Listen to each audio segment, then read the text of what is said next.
Imagine a 12-year-old girl standing alone in a freezing courthouse hallway at 9 o'clock at night. No parents, no lawyer, no one coming to save her. The state has already stamped her file. In 6 hours, Haven Morelli will officially become a permanent ward of the system, swallowed whole by the same machine that's been chewing her up since she was 4 years old. But tonight, this kid does something no social worker, no judge, no foster parent ever expected. She walks out into the worst November storm this city has seen in 20 years, crosses 8 miles of frozen streets carrying nothing but a soaked backpack and a blank guardianship form, and steps into the garage of the most dangerous motorcycle club in the state. What happens next will wreck you. Stay with me until the very end of this one, because I promise you, this story hits different. Drop a like right now, leave a comment telling me what city you're watching from tonight, and let's ride. The fluorescent light above Haven Morelli's head had been buzzing for 3 hours. Not the kind of buzzing you stop noticing. The kind that drills into the soft part behind your eyes and stays there, humming against your skull like something alive and angry. She sat on a wooden bench in the second-floor hallway of the Ridgeton County Family Courthouse, feet dangling 6 inches above the floor because she was small for 12 and always had been.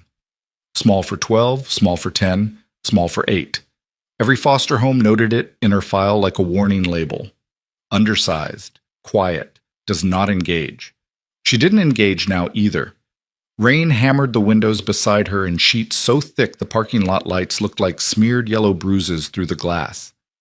November in Ridgeton meant the kind of cold that crawled under your skin and set up camp in your bones, and Haven could feel it seeping through the courthouse walls like the building itself was giving up. Her sneakers were soaked. Her hoodie was soaked.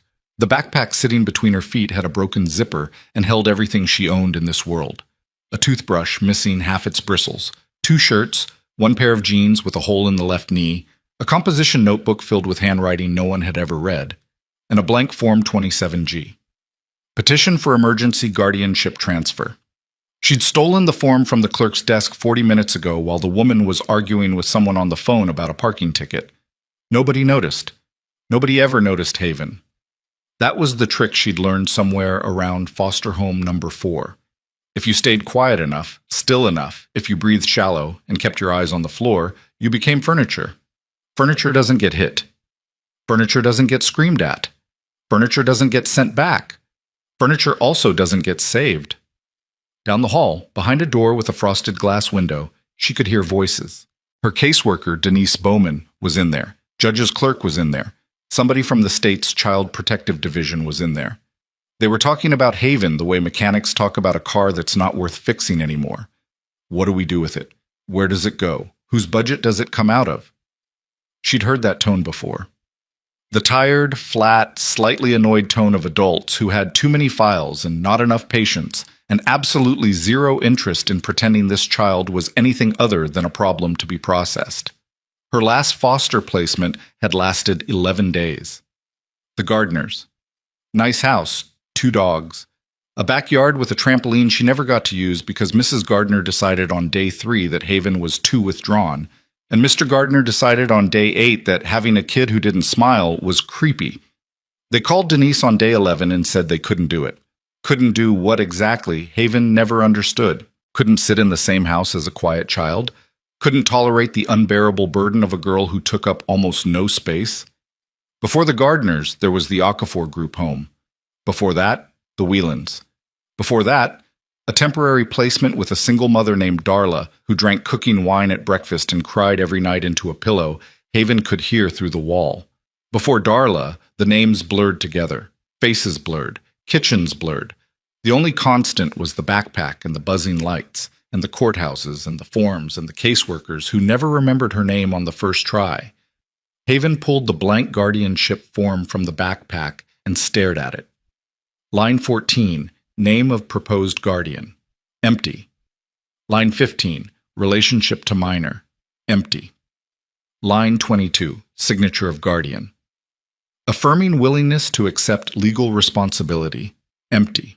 Every line on this form was a question Haven Morelli couldn't answer, and in approximately 5 hours and 40 minutes, Judge Sarah Hawk would arrive for the morning session and sign the order that would transfer Haven permanently into the state's long-term institutional care system. Not a foster home, not a group home, an institution, a facility. The kind of place with locked hallways and scheduled meals and staff who wore lanyards and called you by your case number when they forgot your name, which was always. Haven folded the form carefully and put it back in the backpack. She thought about running. She'd run before, twice. Once at 9, from the Whelans, 3 blocks in bare feet before a police officer caught her behind a gas station. Once at 10, from the Okafor group home, almost made it to the bus station before Denise Bowman tracked her down and gave her that look. The one that said, "I'm too tired for this, and you're making my job harder." Both times they brought her back. Both times nothing changed. Running was just walking in a circle with more adrenaline. But tonight something was different. Tonight the buzzing light sounded louder. Tonight the rain sounded angrier. Tonight the voices behind that frosted glass door sounded more final, more certain, more done. And tonight, for the first time in years, Haven remembered something her mother had said. Rebecca Morelli had been a nurse before the pills took her. A real nurse. The kind who worked double shifts in oncology wards and held strangers' hands while they died. Haven didn't remember much about her mother's good years because she'd been too young, but she remembered fragments. The smell of hospital soap. A stethoscope hanging from a rearview mirror. Laughter in a kitchen that might have been yellow. And one night, sitting in a parked car outside a pharmacy while her mother's hands shook and her eyes looked like shattered glass, Rebecca had grabbed Haven's wrist and said something Haven never understood until right now, sitting on this bench, listening to strangers decide her future.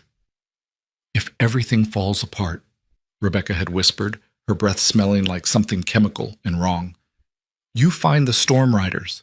You find their garage on Kessler Avenue. You tell them who your mama is. They won't turn you away." Haven had been 6 years old. She hadn't known what Storm Riders meant. She hadn't known what Kessler Avenue was. She'd barely understood the sentence, but she'd remembered it.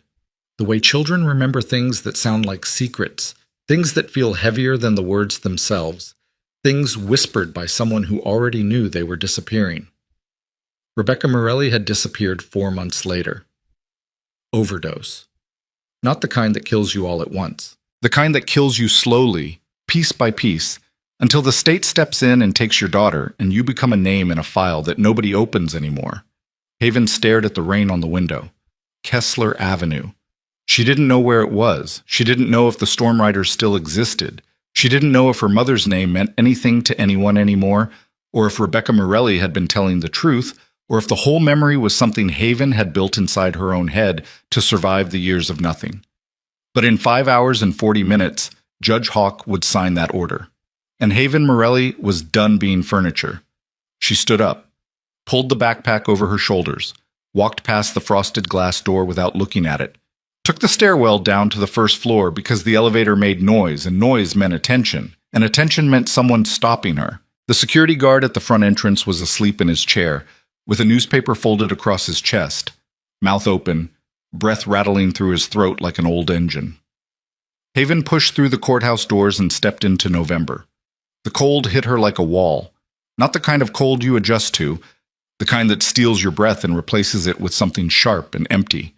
Rain slashed sideways across the courthouse steps, and the wind carried it into her face like needles. Her hoodie was useless. Her sneakers were already soaked.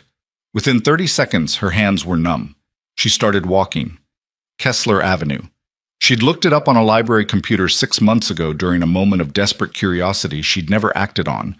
8.4 miles from the courthouse, southeast, past the rail yards, past the industrial district, past the part of Ridgeton where streetlights stopped working and nobody complained because nobody who mattered lived there. 8 miles in freezing rain. At night. Alone. The streets were empty, the kind of empty that happens when a city decides a storm is bad enough to stay inside, when even the drunks and the insomniacs and the restless find somewhere warm and wait. Haven walked down the center of Marlowe Street because the sidewalks were flooded and the gutters ran like rivers, and there was nobody driving anyway. Her sneakers made wet slapping sounds against the asphalt. Her breath came out in clouds that the wind tore apart instantly. By the second mile, she couldn't feel her fingers. By the third mile, she was shaking so hard her teeth sounded like someone shuffling a deck of cards inside her skull. By the fourth mile, she started talking to herself. Not words exactly, just sounds. low, humming sounds that vibrated in her chest and reminded her body that she was still here, still moving, still alive. She'd read somewhere that hypothermia makes you sleepy, that it tricks your brain into thinking you're warm, that people who freeze to death often smile. She didn't smile. She crossed the rail yards at mile 5, climbing over a chain-link fence with frozen fingers that could barely grip the wire. She cut her palm on a jagged edge and watched the blood mix with rainwater and disappear. The industrial district was darker, warehouses with broken windows, loading docks with weeds growing through the concrete, the skeletal remains of a manufacturing economy that had packed up and moved somewhere cheaper decades ago. The only sound was rain and wind and the distant hum of the highway overpass half a mile north. At mile 6, she saw a light. It was faint, orange, flickering, coming from beneath an overpass where someone had built a fire in a metal drum. A man sat beside it, wrapped in something that might have been a sleeping bag, and Haven gave him a wide berth because she'd learned long ago that men under overpasses could be anything, and the risk was never worth the warmth. The man didn't look up. The fire popped and hissed in the rain. At mile 7, she heard them. Engines. Not car engines. Not truck engines. Something different. Something deeper, rawer. A sound that came from the belly of machines built to shake the ground. The rumble rolled through the wet streets like distant thunder that never stopped, and Haven followed it the way a drowning person follows the sound of air. Kessler Avenue appeared like a scar across the industrial district, a single block of concrete and neon wedged between abandoned warehouses and a dead rail spur. At the end of the block, beneath a sign that buzzed and flickered in the rain, sat a building that looked like it had been built by men who didn't care about building codes or aesthetic opinions. Cinder block walls, a corrugated metal roof, 3 garage bays with steel doors, 2 closed, 1 open, spilling yellow light, and engine noise and cigarette smoke into the storm like an open wound. Above the open bay, welded from scrap metal and mounted on rusted brackets, hung a sign, Storm Riders MC. Motorcycles lined the front of the building, not pristine showroom machines, scarred, heavy, loud things with scratched paint and cracked leather seats and exhaust pipes stained black from years of hard roads. Harleys mostly. Built for weight and sound and the kind of distance that puts states between you and whatever you're running from. Rain collected in pools between them, and the neon light from the sign turned the water orange and red and something close to the color of blood. Haven stopped at the edge of the parking lot. Her legs were shaking. Her hands were blue. Her backpack felt like it weighed 100 pounds, and the guardianship form inside it felt like it weighed 1,000. Through the open garage bay, she could see figures moving, large men in leather, their voices low and rough, their shadows stretching across oil-stained concrete floors. She could smell exhaust and cigarette smoke and coffee, and something mechanical, something that reminded her of the auto shop classes she'd once watched through a school window but never been allowed to take. She was 12 years old, she weighed 81 pounds. She was standing in freezing rain outside the headquarters of men her caseworker would call criminals, men the state would call dangerous, men the world looked at and saw only the leather and the noise and the scars and the records.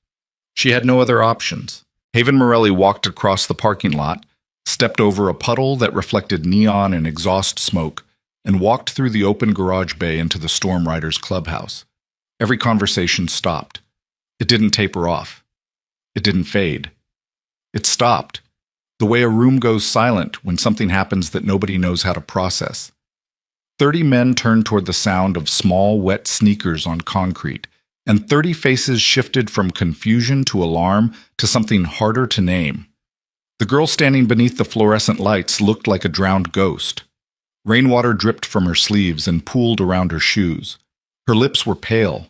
Her eyes were enormous, dark, exhausted, and absolutely unafraid in a way that made several men uncomfortable because children who aren't afraid of anything have usually been afraid of everything for so long that the mechanism broke. The garage smelled like motor oil and stale beer and leather conditioner and the sharp bite of winter air coming through the open bay. Tool chests lined the walls. A Harley Softail sat on a lift with its engine exposed like an open rib cage. Somewhere in the back, a radio played something low and twangy that nobody was listening to. A man at the center table stood up slowly. Trace Warden McCall was 53 years old, 6'2", and built like something designed to absorb impact. His beard was streaked with gray. His hands were scarred from a decade of engine work and 2 tours in a desert that still showed up in his sleep uninvited. He wore a leather cut with patches that told stories. The club's insignia on the back, service ribbons no one asked about on the front, and a president's patch that sat over his left chest like a second heartbeat. His eyes were the color of wet concrete, and they studied the girl the way a combat medic studies a wound. Not with pity, not with sentimentality, but with the practiced calm of someone who has seen damage before and knows that the first response is always assessment. "You lost," he said. Haven didn't answer immediately. She scanned the room the way she'd learned to scan every room she'd ever entered. Exits first, then threats, then the person with the most authority. Her eyes found the exits. Her eyes found the threats. Her eyes landed on Warden. "No," she said. Her voice was small but steady, the voice of someone who had been practicing being brave in rooms that never rewarded it. "I'm not lost." Warden waited. "My name is Haven Morelli," she said. "My mother's name was Rebecca." The name landed in the room like a grenade with the pin pulled. Something shifted in Warden's face. Not a lot. Not enough for most people to notice. But the men who'd been watching him for years saw it. The slight tightening around the jaw, the almost imperceptible flicker in those concrete eyes, the way his hand moved half an inch toward the table edge and stopped. Behind him, a biker named Colt set down his beer bottle without looking at it. Another man, heavy, tattooed, wearing a bandana over a shaved head, straightened in his chair like someone had run a wire through his spine. "Rebecca Morelli," Warden repeated. Not a question. Haven nodded. Water dripped from her hair and hit the concrete floor in a rhythm that sounded louder than it should have. Silence. The kind that has weight and texture and a temperature slightly lower than the air around it. Warden walked around the table. His boots sounded heavy against the floor, steel-toed, worn, the kind of boots that had walked through things this girl couldn't imagine and things she absolutely could. He stopped 6 feet from her, not close enough to intimidate, not far enough to dismiss. "Your mama," he said. "She used to work at Ridgeton General?" "Oncology ward," Haven said. "Before." "Before." Warden repeated the word like he was turning it over in his mouth, testing its edges. He knew what before meant. Everyone in this room knew what before meant. Before was the cliff edge that separated the person you used to be from the wreckage you became. 12 years ago, Rebecca Morelli had been the night shift nurse assigned to Warden's wife Marie during her second round of chemo. The worst round. The round that made Marie vomit blood and lose her hair and cry in a hospital bathroom at 3 a.m. while the rest of the ward slept. Rebecca had found her there. Rebecca had sat on the cold tile floor beside her and held her hand and said nothing, not a single word, for 45 minutes. Just sat there. Just held on. When Marie came home that week, she told Warden about the nurse who stayed, and Warden had driven to the hospital and tried to give Rebecca $5,000 in cash, and Rebecca had laughed in his face and told him to spend it on flowers for his wife instead. He'd never forgotten that. Some debts don't have numbers. "Where is she now?" Warden asked, but his voice had already changed, softer at the edges, like he already knew. "Gone," Haven said. 4 years ago. The word sat between them. Warden's jaw worked beneath his beard. He looked at the girl. Soaked, shaking, half frozen, standing in a room full of men who could break her without trying, and saw something that cracked open a door in his chest he'd spent years welding shut. "Who's taking care of you?" "Nobody." Haven reached into her backpack. Her fingers were stiff and blue and clumsy, and it took her 3 tries to pull out the folded guardianship form. She placed it on the table beside her. The paper was damp. The lines were smudged, but the signature line at the bottom was perfectly empty, perfectly clear, perfectly waiting. "The court's going to put me in a state facility tomorrow morning," she said. "Permanent placement. No more foster homes. No more families." She looked at the form, then at Warden, then at the 30 men staring at her from their chairs and their corners and their shadows. "My mom told me to find you. She said you wouldn't turn me away." Nobody moved. She said if everything fell apart, I should come here. Haven's voice cracked on the last word. Not dramatically, not cinematically. Just a hairline fracture in the wall she'd been building for 6 years. The wall that kept her standing, the wall that kept her quiet, the wall that made her furniture. She pressed her lips together and swallowed it. She'd had practice. The rain outside grew louder. Thunder rolled through the walls. Warden looked at the form on the table. He looked at the girl. He looked at the room full of men who were watching him with expressions that ranged from shock to confusion to something raw and exposed that none of them would ever admit to feeling. "Colt," Warden said without turning around, "close the bay door." The heavy steel door rolled down with a grinding sound that sealed the garage from the storm. The sudden absence of wind made the room feel smaller, warmer, closer. The fluorescent lights buzzed. The radio played. Someone's beer bottle clinked against the table. "Grease," Warden said. "Get her a towel, and coffee, and whatever's left in the kitchen that isn't 3 days old." A massive man with forearms like bridge cables stood up without a word and disappeared through a door at the back. "Nails," Warden said. "Call Delgado. Tell him I need him here in 30 minutes and I don't care what time it is." "Delgado the lawyer?" A thin man with sharp eyes leaned forward. "Warden, it's almost midnight. Did I stutter?" Nails pulled out his phone. Warden turned back to Haven. He pulled a chair from beneath the table, a heavy wooden chair with oil stains on the seat, and set it in front of her. "Sit down," he said. Haven looked at the chair. She looked at Warden. She didn't sit. "Are you going to sign it?" she asked. "Sit down." His voice wasn't angry. It wasn't gentle either. It was the voice of a man who gave orders because the situation required them, and because someone had to, and there was no negotiation behind it, just the flat certainty of a person who'd spent 30 years making decisions for people who needed them, made. Haven sat. Grease returned with a towel that smelled like motor oil and a mug of coffee that was too hot and too strong, and absolutely the best thing Haven had ever tasted in her life. She wrapped the towel around her shoulders and held the mug with both hands, and felt the heat seep into her frozen fingers like something waking up after a long sleep. Warden sat across from her. "Start from the beginning," he said. "Not the beginning. Start from the part where you decided walking 8 miles in a November storm to find a bunch of bikers was a better idea than staying in that courthouse." Haven stared at the coffee. Steam rose between them and dissolved. "Because the courthouse wasn't going to save me," she said, "and nobody else was coming." Something cracked in the room. Not a sound, a feeling. The kind of fracture that runs through a group of people when someone says something so honest it strips the varnish off everything and leaves the raw wood showing. A biker near the wall, young, maybe 25, with a scar across his eyebrow and a jacket that still smelled new, made a sound in his throat and looked away. Another man, older, heavier, with a Vietnam-era tattoo on his neck, set both hands flat on the table in front of him and stared at them like they belonged to someone he used to know. Haven told them. Not everything. Not yet. But enough. The foster homes, the group homes, the gardeners who sent her back because she didn't smile enough. The caseworker who lost her file twice. The nights in courthouse hallways and institutional waiting rooms. And the back seats of state cars driven by people who never asked how she was doing because they already knew the answer wouldn't change anything.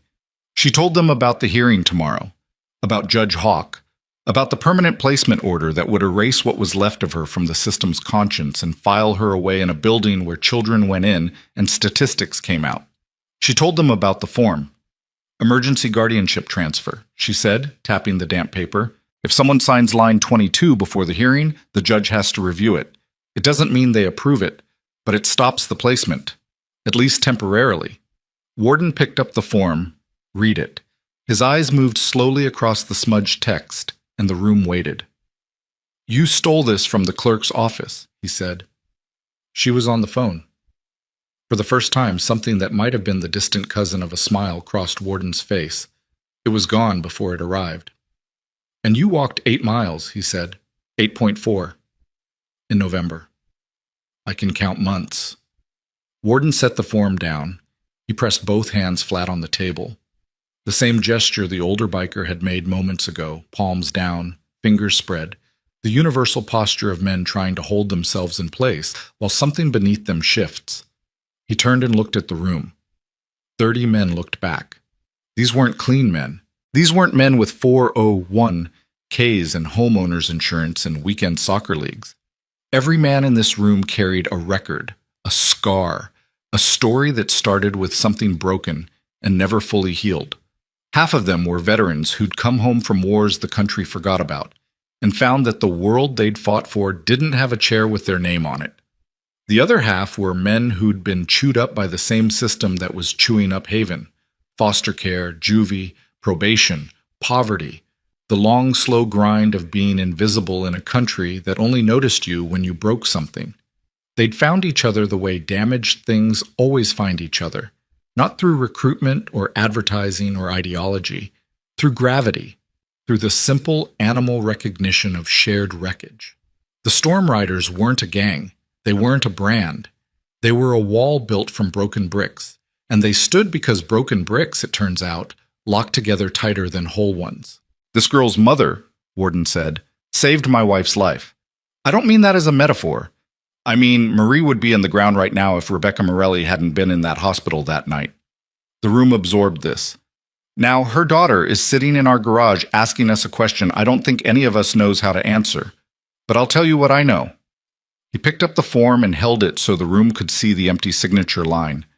"If one of us signs this, it means lawyers and judges and social workers crawling through every inch of our lives.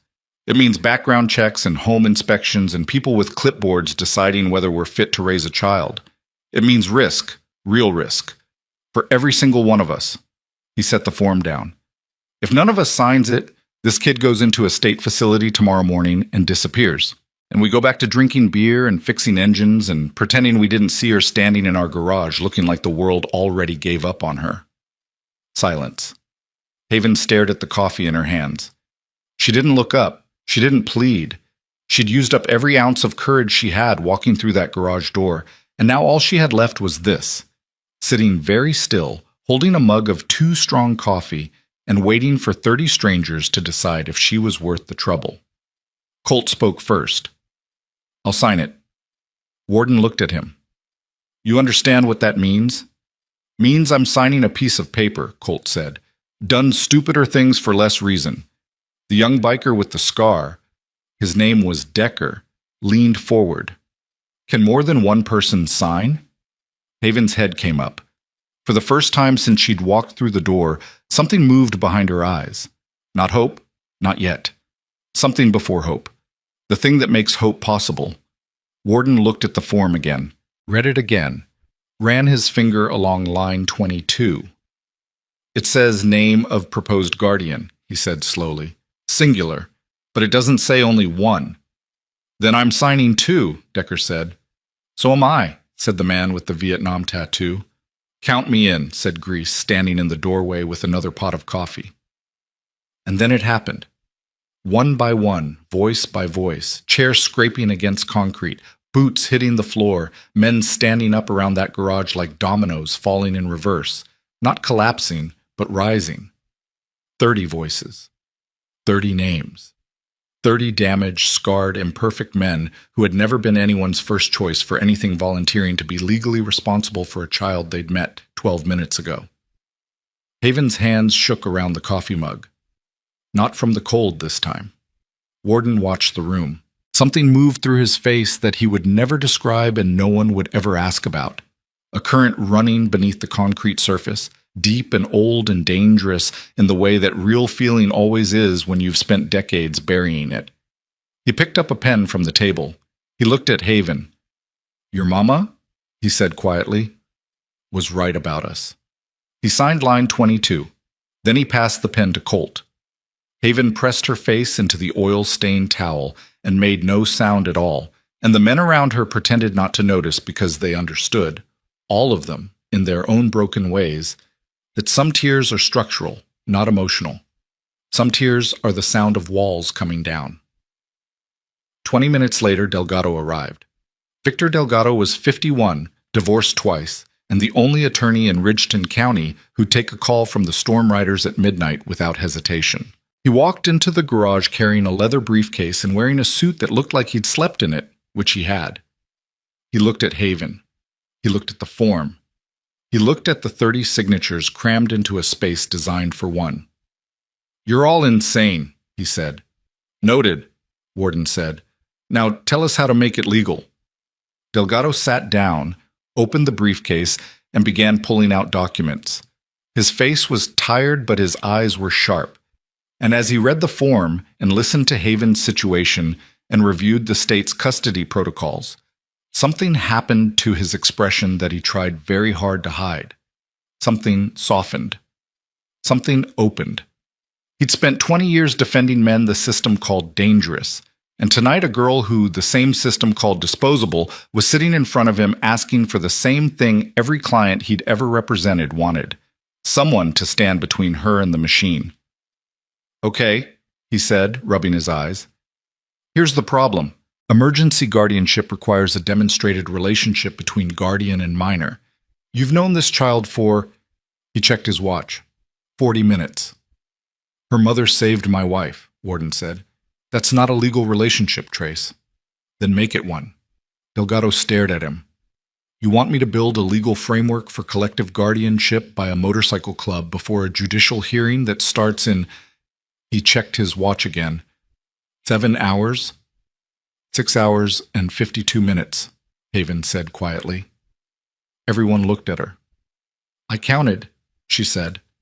Delgado closed his eyes, opened them, looked at the ceiling, looked at the 30 men who were looking at him like he was the last wall between this child and oblivion. "I'm going to need more coffee," he said. The garage erupted into organized chaos.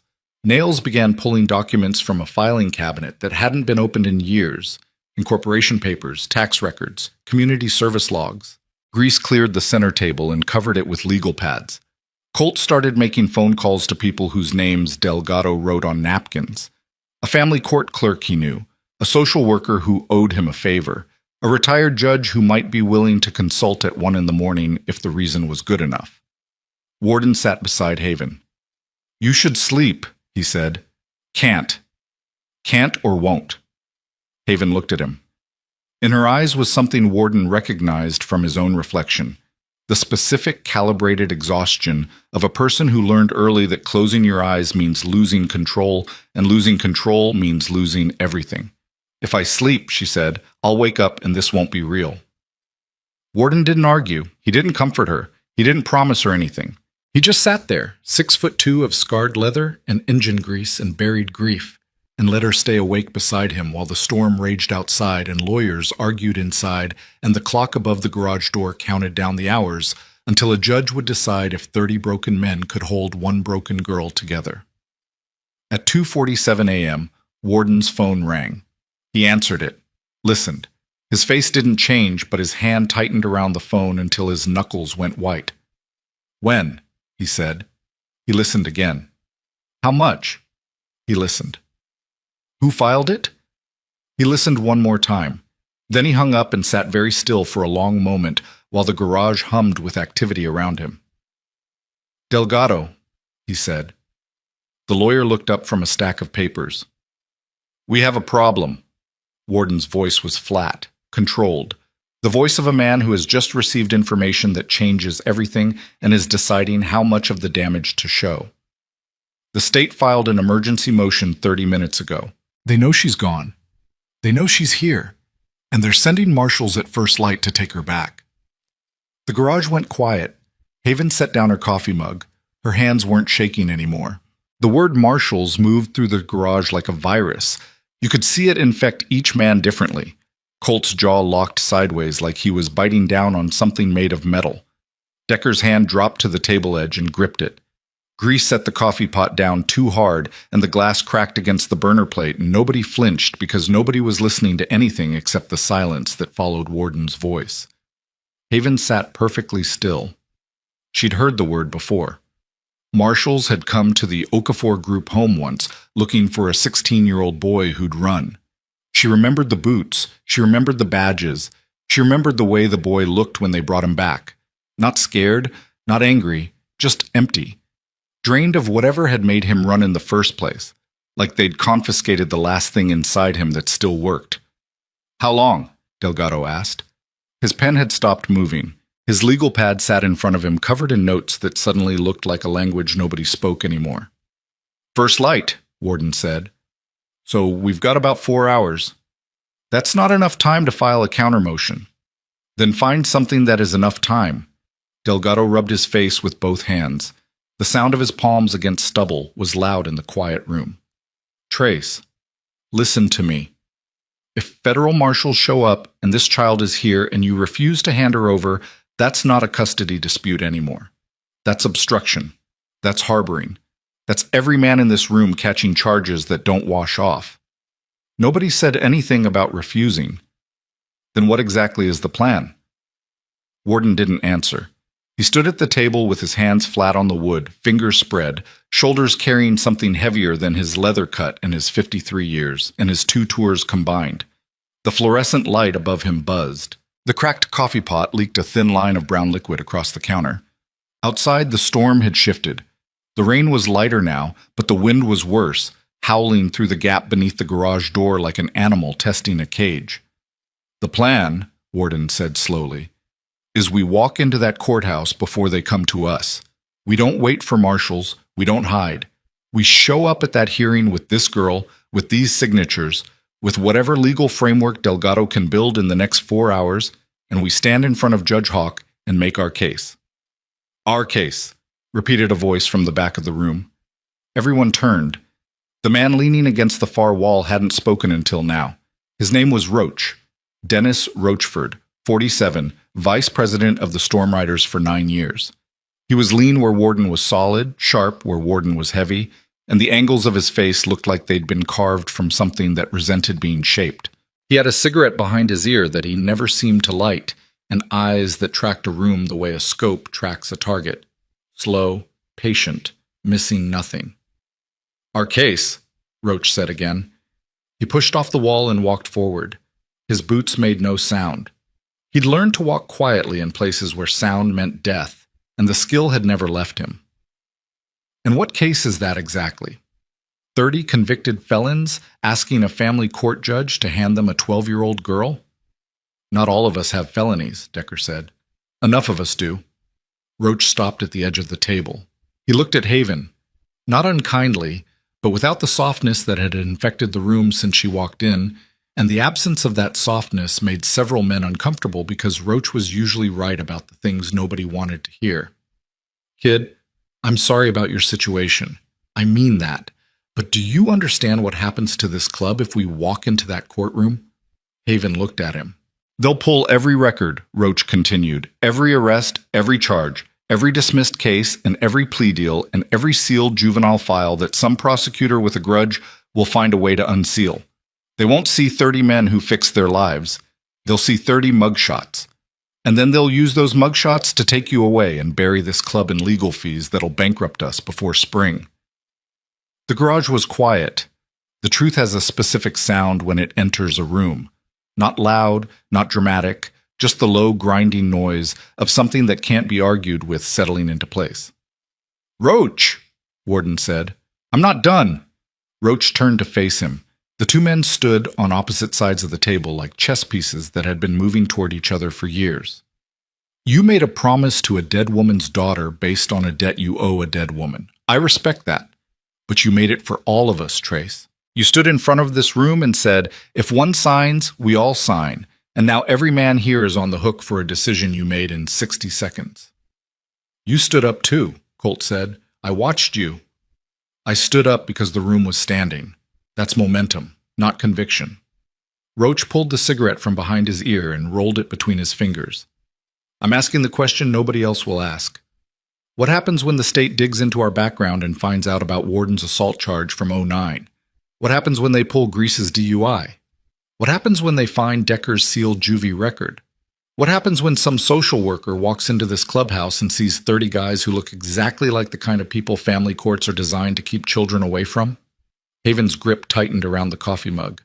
She didn't look away from Roach. She studied him the way she'd studied every adult who'd ever stood between her and something she needed, measuring, calculating, determining if this was a wall she could climb or one she'd have to go around.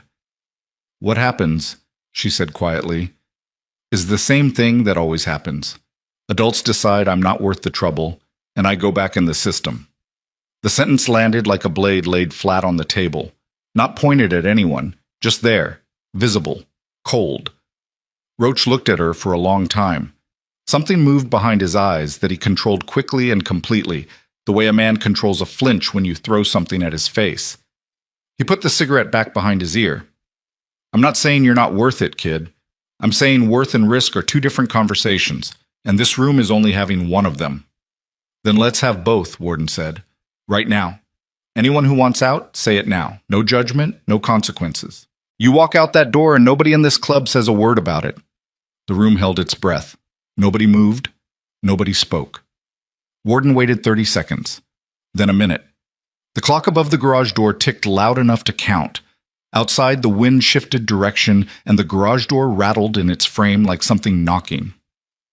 "Good," Warden said. He turned to Delgado. "Build it." Delgado opened his briefcase again. His hands moved with the mechanical precision of a man who has decided to stop questioning a decision and start executing it. "I need 3 things," he said. "First, a legal entity. This club needs to be restructured as a registered community guardianship organization before that hearing. I can do that with the incorporation papers you already have, but I need amendments filed and notarized. Second, I need character witnesses. Not bikers, civilians. People in this community who will stand in front of a judge and say the storm riders are more than their rap sheets. Business owners, neighbors, anyone who's ever seen you do something that doesn't look like a crime. Third," he paused, looked at Haven. "Third, I need you to be ready to speak." "I can speak," Haven said. "Not like that. Not like a kid telling a sad story. The judge has heard 1,000 sad stories. She's immune.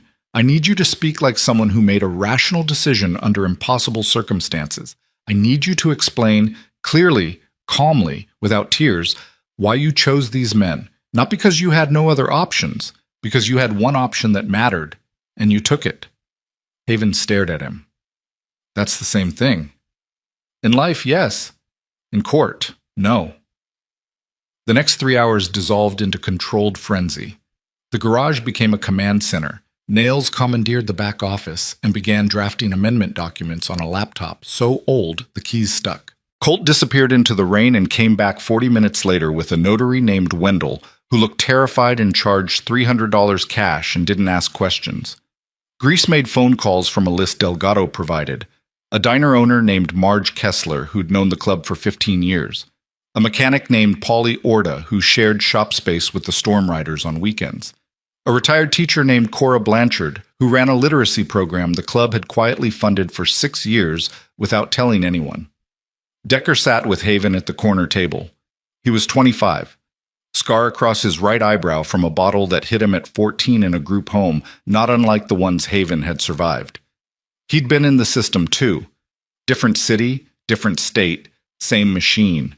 Aged out at 18 with a garbage bag of belongings and a bus ticket to nowhere specific. Found the storm riders at 21. Found something that functioned like a floor beneath his feet for the first time in his life. He didn't tell Haven any of this. Not yet. Not with words. Instead, he set a plate in front of her. 2 pieces of toast slightly burned with peanut butter applied by someone who had clearly never made food for a child before. The peanut butter was too thick on one side and barely there on the other. It was the most imperfect, most sincere plate of food Haven had ever been given. "Eat," he said. "I'm not hungry." Nobody asked. Haven looked at the toast. She looked at Decker. She picked up a piece and bit into it, and the peanut butter stuck to the roof of her mouth in a way that was ordinary and warm, and so far removed from courthouses and martial warrants that she almost choked on the normalcy of it. "Were you in the system?" she asked. Decker didn't answer for a moment.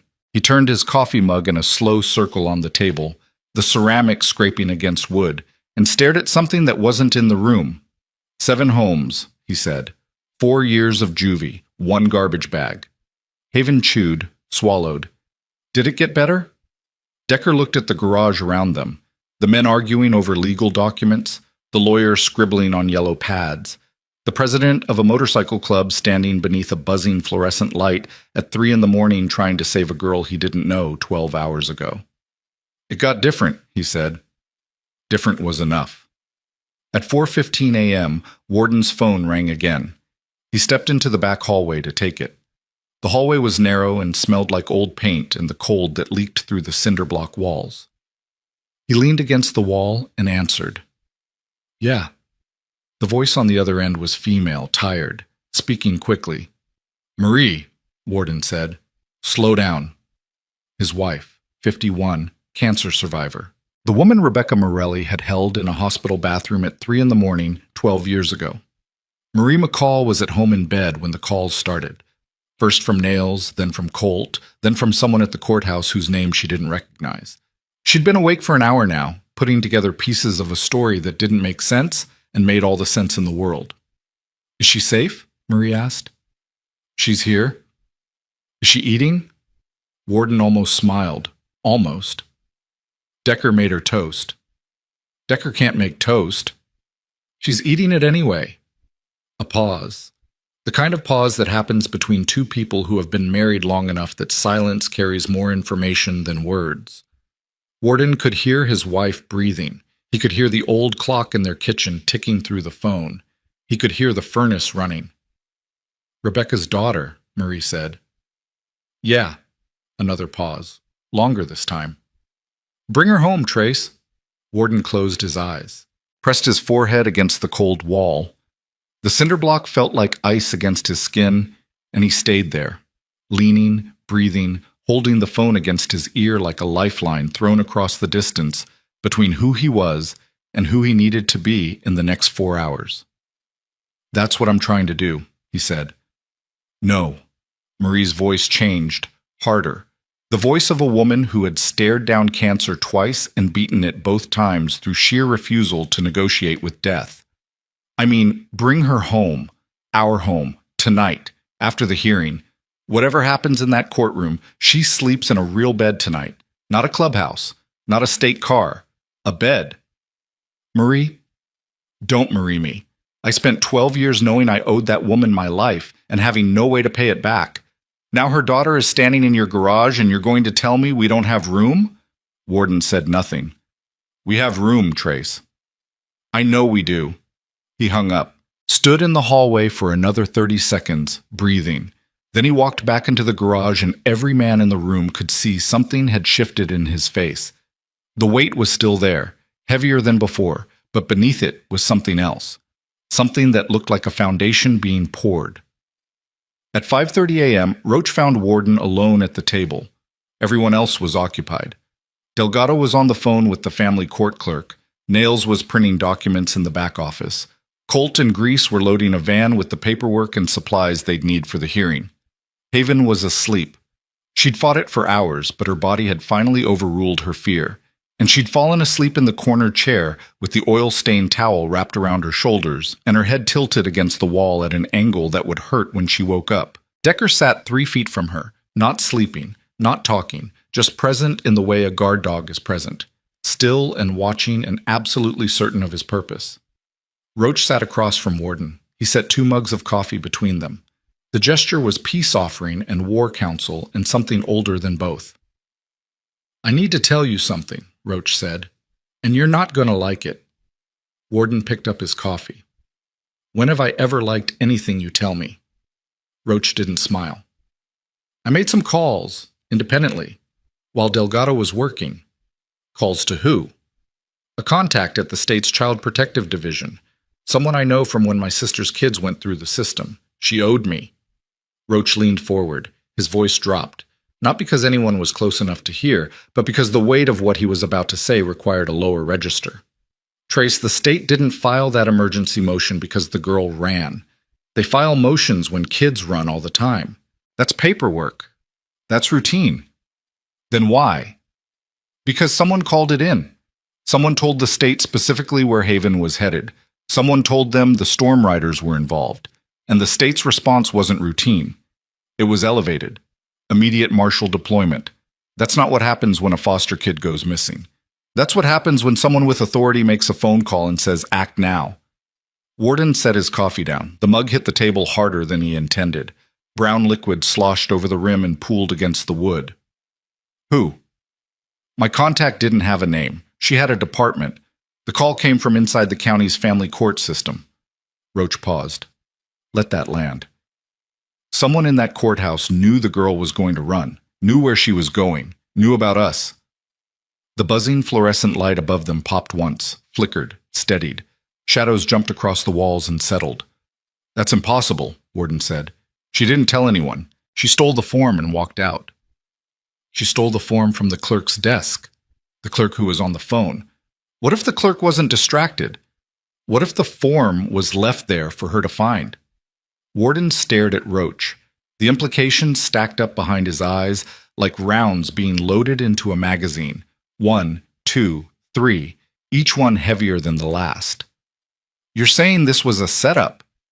I'm saying something doesn't fit. A 12-year-old walks 8 miles in a storm to a biker clubhouse she's never visited based on a 6-year-old memory from an addict mother, and within 30 minutes of her arrival, the state knows exactly where she is and deploys marshals. That's not bad luck. That's choreography. The air in the garage changed. Temperature didn't drop, but something did. Some invisible barometric pressure that every man in the room would have felt if they'd been paying attention. Warden turned and looked at Haven sleeping in the corner. The towel had slipped off one shoulder. Her face, relaxed in sleep, looked younger than 12. It looked like the face of a child who had never been given permission to look like a child while awake. And now, unconscious, the mask had finally fallen, and what was underneath was just a kid. Just a tired, underfed, soaked, broken kid who wanted someone to sign a piece of paper. It doesn't change anything, Warden said. The hell it doesn't. If someone inside the court system is manipulating this girl's case, using her as bait, setting us up for obstruction charges, building a case against the club, then walking into that hearing tomorrow morning is exactly what they want us to do. We're still going. Trace, we are still going. Warden's voice didn't rise. It lowered. Went down into the basement of his register where it became something that wasn't a voice anymore, but a frequency. A vibration that moved through the table and into Roach's hands. If someone set a trap, we walk into it with our eyes open. If someone's using this kid, we take her anyway. Because the alternative is leaving her in the hands of whoever did this, and I didn't survive 2 tours in 20 years of this club to abandon a child because the math got complicated. Roach sat back. He looked at Warden the way he'd looked at him 100 times before, with the frustrated, exhausted, grudging respect of a man who knows his best friend is about to do something dangerously right. You're going to get us killed, Roach said. Probably. Or arrested. Also probable. And you're going to do it anyway. Without hesitation. Roach picked up his coffee, drank it, set it down, pulled the cigarette from behind his ear, looked at it, put it back. Then we need to know who made that call, he said, before we walk into that courtroom. Because if there's someone inside the system who wants this girl buried, they're going to be sitting in that room when we arrive, and I'd like to know their face before they see ours. Agreed. I'll make more calls. Roach stood, paused, looked at Haven one more time. She's got her mother's eyes, he said quietly. Same thing, same look, like she's already seen the ending and she's just waiting for everyone else to catch up. He walked away. Warden sat alone at the table. The clock above the garage door read 5:47 a.m. The hearing was at 8.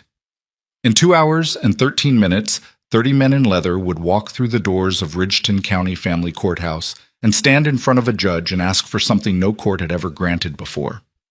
And somewhere inside that courthouse, someone who knew Haven was coming had already made arrangements to make sure it didn't work.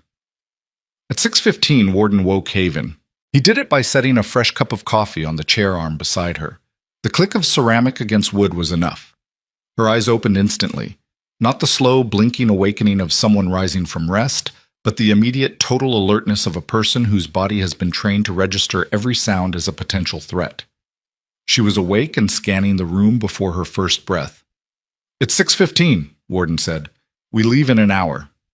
Haven looked at the coffee, looked at the garage, saw the men moving with organized purpose, pulling on jackets, checking phones, having conversations in low voices that stopped when they noticed her watching. Something was different. The energy had shifted while she slept. The warmth from the night before was still there, but it was running alongside something harder now, something colder, something that smelled like preparation rather than celebration. "Something happened," she said. Warden looked at her. This girl missed nothing. She read rooms the way his recon unit used to read terrain, not for what was visible, but for what had changed since the last time she looked. "Nothing you need to worry about right now." That means something happened. It means get up, drink the coffee, and let Marie's clothes fit you. He held out a folded stack, a clean sweater, a pair of jeans that would be too big but had a belt, wool socks, a jacket lined with something warm. Marie had driven them over at 5 in the morning without being asked, because Marie McCall was the kind of woman who knew what was needed before anyone thought to need it. Haven took the clothes. She went to the bathroom in the back hallway and changed. The sweater smelled like laundry detergent and something floral, a specific domestic scent that Haven had no category for because no home she'd lived in had ever smelled like someone cared about what the clothes smelled like. She pressed her face into the fabric and breathed, and stood there for 30 seconds in a bathroom that smelled like industrial cleaner and rust, and let the sweater smell fill the empty parts of her chest that she usually kept locked. When she came out, the garage was ready. 30 men in leather cuts stood in formation without being told to form up. Boots on concrete, helmets in hands. The garage doors were open, and the first gray light of morning was bleeding through the storm clouds, turning the puddles in the parking lot into mirrors that reflected chrome and neon and the silhouettes of machines built for distance. The rain had stopped, but the cold hadn't. The air bit exposed skin and turned breath into clouds that hung for a moment and dissolved. Motorcycles lined up in the lot. 30 Harleys. 30 engines waiting.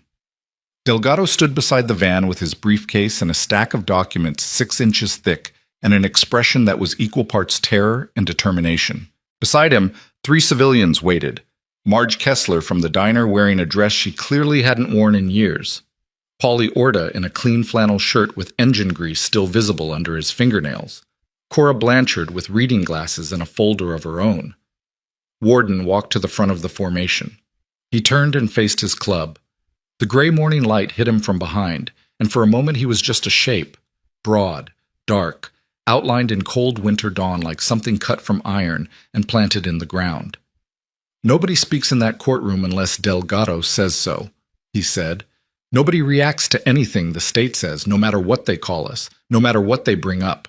You sit there, you stay quiet, and you let the work speak. If they provoke you, you swallow it. If they insult you, you swallow it. Because today is not about us. Today is about her." He looked at Haven. She stood near the van in Marie's clothes, the sweater too big, the jacket too long, her hair still damp, her eyes enormous and dark, and filled with something that was either courage or the absence of any alternative to courage, which, in the end, amounts to the same thing. "Let's ride," Warden said. 30 engines fired. The sound was volcanic. It rolled through the industrial district like a declaration of war made in a language built from pistons and exhaust, and the collective refusal of broken men to stay broken. Windows rattled in nearby warehouses. Puddles trembled in the parking lot. The neon sign above the garage flickered in the vibration and buzzed its last buzz before someone killed the power. Haven climbed into the van beside Delgado. Through the windshield, she watched 30 motorcycles pull out of the lot in a column so tight and so synchronized it looked rehearsed. But it wasn't rehearsed. It was instinct. The instinct of men who had ridden together through weather and war zones and years of being told they didn't matter. Men who moved as a single unit because moving alone had never gotten any of them anywhere. The column rolled through the streets of Ridgeton as the city woke up. People stopped on sidewalks. Cars pulled over. A woman holding a coffee cup on a corner stared with her mouth open as 30 Harleys thundered past in formation, followed by a white van carrying a 12-year-old girl and a lawyer and 6 inches of documents that represented the most insane legal argument in the history of family court. Haven watched the bikers ride. She pressed her palm against the cold window of the van and felt the vibration of their engines through the glass, and for a moment, just a moment, she let herself believe that the sound was a wall. A moving, roaring, unstoppable wall between her and everything that had ever hurt her. The Ridgeton County Family Courthouse appeared through the windshield at 7:43 a.m. Gray stone. Marble steps, tall windows reflecting the overcast sky like blind eyes. And standing at the base of those steps, arranged in a line that blocked the main entrance like a human barricade, were 6 federal marshals in dark jackets with badges visible and faces that carried the specific, professional emptiness of people authorized to take things away from other people. Behind them, standing on the top step with a folder pressed against her chest and an expression that mixed satisfaction with something darker, was a woman Haven recognized instantly, Denise Bowman, her caseworker. The woman who had lost her file twice, the woman who had sat behind a frosted glass door while Haven froze on a courthouse bench, the woman who was supposed to be her advocate. Denise was smiling, and standing beside Denise with his hand on her shoulder in a gesture that was too familiar, too comfortable, too rehearsed to be coincidental, was a man Haven had never seen before. Tall, gray-haired, wearing a suit that cost more than everything in Haven's backpack combined, with a county ID badge clipped to his lapel that caught the morning light and flashed once, like a warning. Warden killed his engine at the curb. He looked at the marshals. He looked at Denise Bowman. He looked at the man in the expensive suit. Roach pulled up beside him, didn't remove his helmet. His voice came through the visor, low and tight. "That's him," Roach said. "The man standing with the caseworker. His name is Gerald Tate, Deputy Director of the county's Child Protective Division. He's the one who made the call last night." Warden stared at the courthouse steps. "And Trace?" Roach's voice dropped to something barely above the engine's idle. "I found out something else. Tate's department has a contract with Ridgemont Youth Services, a private institutional facility. They get paid per child, per year. The more kids Tate funnels into Ridgemont, the bigger the contract. Haven Morelli isn't a child to this man. She's a line item." 30 engines idled at the curb. 6 marshals stood at the base of the steps. A smiling caseworker stood beside a man who traded in children like inventory, and Haven Morelli sat in the back of a white van, wearing a dead woman's sweater, holding a damp guardianship form signed by 30 men who had just ridden through a winter storm to fight a war they didn't yet know had been designed for them to lose. Warden didn't dismount immediately. He sat on his Harley at the curb with the engine idling beneath him, and he studied the courthouse steps the way he'd once studied enemy positions from behind cover, counting bodies, measuring distance, reading postures for intent. 6 marshals. Denise Bowman, Gerald Tate. The math was bad. The math had been bad since 2:47 a.m., and it was getting worse by the minute. Behind him, 29 engines idled in formation.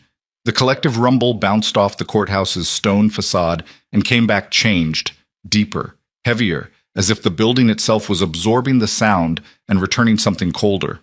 Roach pulled alongside. His visor was still down. "Say the word, and we turn around. No shame in regrouping." "We're not regrouping." "Then we're walking into a kill box." Wouldn't be the first time. Warden killed his engine.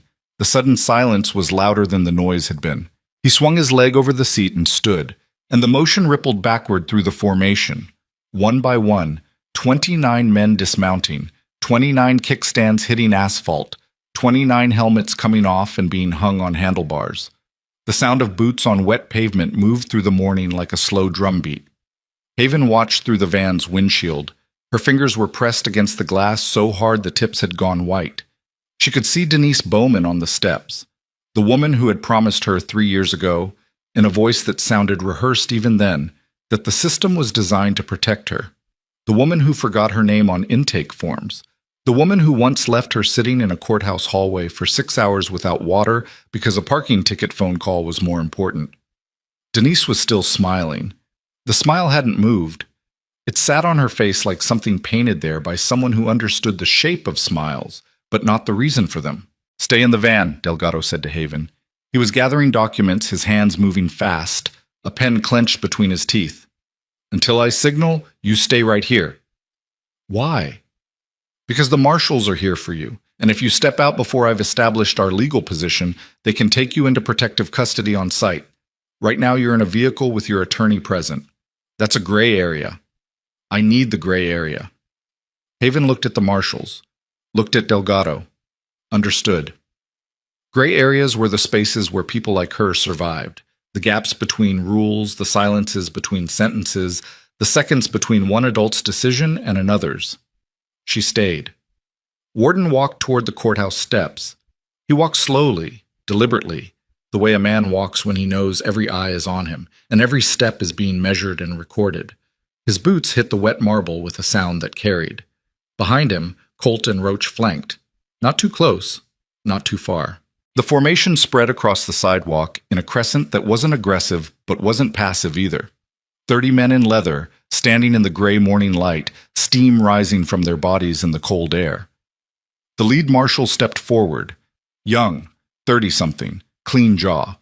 The kind of face that had been trained to show nothing and was showing nothing now. Trace McCall? That's right. Deputy Marshal Kearns, we have a court order for the immediate recovery of Haven Morelli, minor, case number JD-2019-4471. She's been reported as a missing ward of the state since approximately 10 p.m. last night. Is she in your custody? She's with her attorney. Kearns blinked. The blink was small, but it was there, a microfracture in the professional blankness. Her attorney?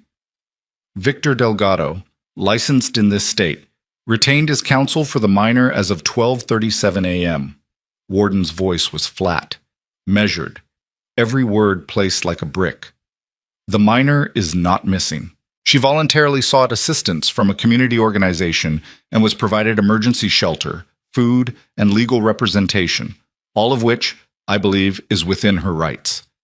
Kearns looked over Warden's shoulder at the van, then at the 30 men behind him, then at the courthouse steps, where Tate and Bowman stood watching. Mr. McCall, the court order is noted, and our attorney will address it inside the courtroom in front of the judge in about... Warden checked the watch on his wrist, a battered military field watch with a cracked crystal. 12 minutes. Kearns hesitated. This wasn't in the script. Missing children were supposed to be scared, compliant, easy to recover. They were not supposed to arrive at the courthouse escorted by 30 motorcycles and a lawyer. The marshal looked up the steps at Tate, and Haven, watching from the van, saw the look that passed between them. It was fast. It was subtle. And it confirmed everything Roach had said in the garage. Kearns stepped aside. Not because he agreed, not because the law required it, because 30 men were standing on the sidewalk and the optics of a physical confrontation on the courthouse steps at 8 in the morning were exactly the kind of optics that ended careers. And Deputy Marshal Kearns liked his career. Warden turned and nodded at the van. Delgado opened the side door. Haven stepped out into the cold air. Marie's sweater was too big and the jacket sleeves covered her hands, and she looked even smaller standing outside than she had sitting inside. But her chin was level and her eyes were forward, and she walked toward Warden without looking at the marshals, without looking at Denise Bowman, without looking at Gerald Tate. She walked like someone who had been walking through hostile territory her entire life and had learned that the trick wasn't being brave. It was being too tired to be anything else. The storm riders closed around her, not dramatically, not theatrically. They simply moved the way water moves to fill a gap, and Haven was suddenly at the center of a formation of leather and denim and scarred hands and old boots, walking up the courthouse steps while the marshals watched, and Denise Bowman's smile finally flickered, and Gerald Tate's hand tightened on the folder he was holding. The doors opened. The marble hallway of Ridgeton County Family Courthouse was designed to intimidate. High ceilings, cold floors, the kind of architecture that tells you the building is more important than you are. Sound traveled here. Every footstep, every whisper, every cough bounced off the walls and came back amplified, so the 30 pairs of boots crossing that hallway sounded like 60, like 100, like an army. People stopped. Court clerks, attorneys, a woman with a stroller, a man in a business suit holding a file. Everyone stopped and watched the column of bikers move through the hall with a 12-year-old girl at its center, and nobody said a word because the sight was so incongruent, so outside the expected grammar of a family courthouse at 8 in the morning, that language failed. Courtroom 3B, Judge Sarah Hawk's chamber. Delgado went in first, then Haven, then Warden, Roach, and Colt. Then the rest of the club, filing into the gallery benches in rows that filled the courtroom from the back forward. The benches creaked under the combined weight. Leather rustled. Someone coughed. The room smelled like old wood and floor polish, and the sharp bite of cologne that hadn't been worn in years, applied hastily in a garage bathroom at 6 in the morning. Gerald Tate entered from a side door. He moved to the state's table with the efficiency of a man who owned the room, who had stood in this room 100 times and won 100 times and expected to win again. Denise Bowman sat behind him in the gallery, her folder on her lap, her smile replaced now by something more careful, a composed, attentive expression designed for judicial observation. At exactly 8:03 a.m., Judge Sarah Hawk entered. She was 61. Silver hair pulled back, reading glasses on a chain around her neck. The face of someone who had been tired for so long that exhaustion had become a permanent feature, like a scar or a birthmark. She'd been a family court judge for 22 years, and the weight of those years sat in the lines around her mouth and the way she looked at the courtroom. Not with hope, not with cynicism, but with the measured patience of someone who had seen every version of human failure and was still, against mounting evidence, willing to be surprised. She looked at the gallery. 30 men in leather stared back. "Counselor," she said, turning to Tate's attorney, a woman named Prentice, who had the sharp posture and pressed suit of someone who billed by the quarter hour. "This is a closed hearing for a minor's custody determination. Why is my courtroom full of people who appear to be a motorcycle club?" Delgado stood. "Your Honor, I'm Victor Delgado, representing the minor, Haven Morelli. The individuals in the gallery are here as proposed community guardians under an emergency guardianship petition filed with the clerk's office as of—" He checked his watch. 37 minutes ago. They have legal standing as interested parties. Judge Hawk looked at Delgado, looked at Haven, looked at the 30 men, looked back at Delgado. "You filed an emergency guardianship petition 37 minutes ago naming a motorcycle club as collective guardian. The petition names a registered community organization, the Storm Riders Community Alliance, as guardian entity, with 30 individual members serving as co-guardians under a shared custodial framework. The organizational charter, amendment documents, and supporting materials are included in the filing. Mr. Delgado, in 22 years, I have never received a petition like this. Respectfully, Your Honor, in 22 years, a child has never walked 8 miles in a November storm to find the people willing to sign it." The courtroom was quiet, the kind of quiet that doesn't just mean no one is talking, the kind that means everyone is holding their breath at the same time. Prentice stood. She was already shaking her head before she spoke, the way attorneys do when they want the judge to see disagreement before they articulate it. "Your Honor, the state objects in the strongest terms. This petition is procedurally improper, substantively baseless, and, frankly, absurd. The individuals in question have extensive criminal histories. They have no prior relationship with the minor. Their so-called community organization was chartered."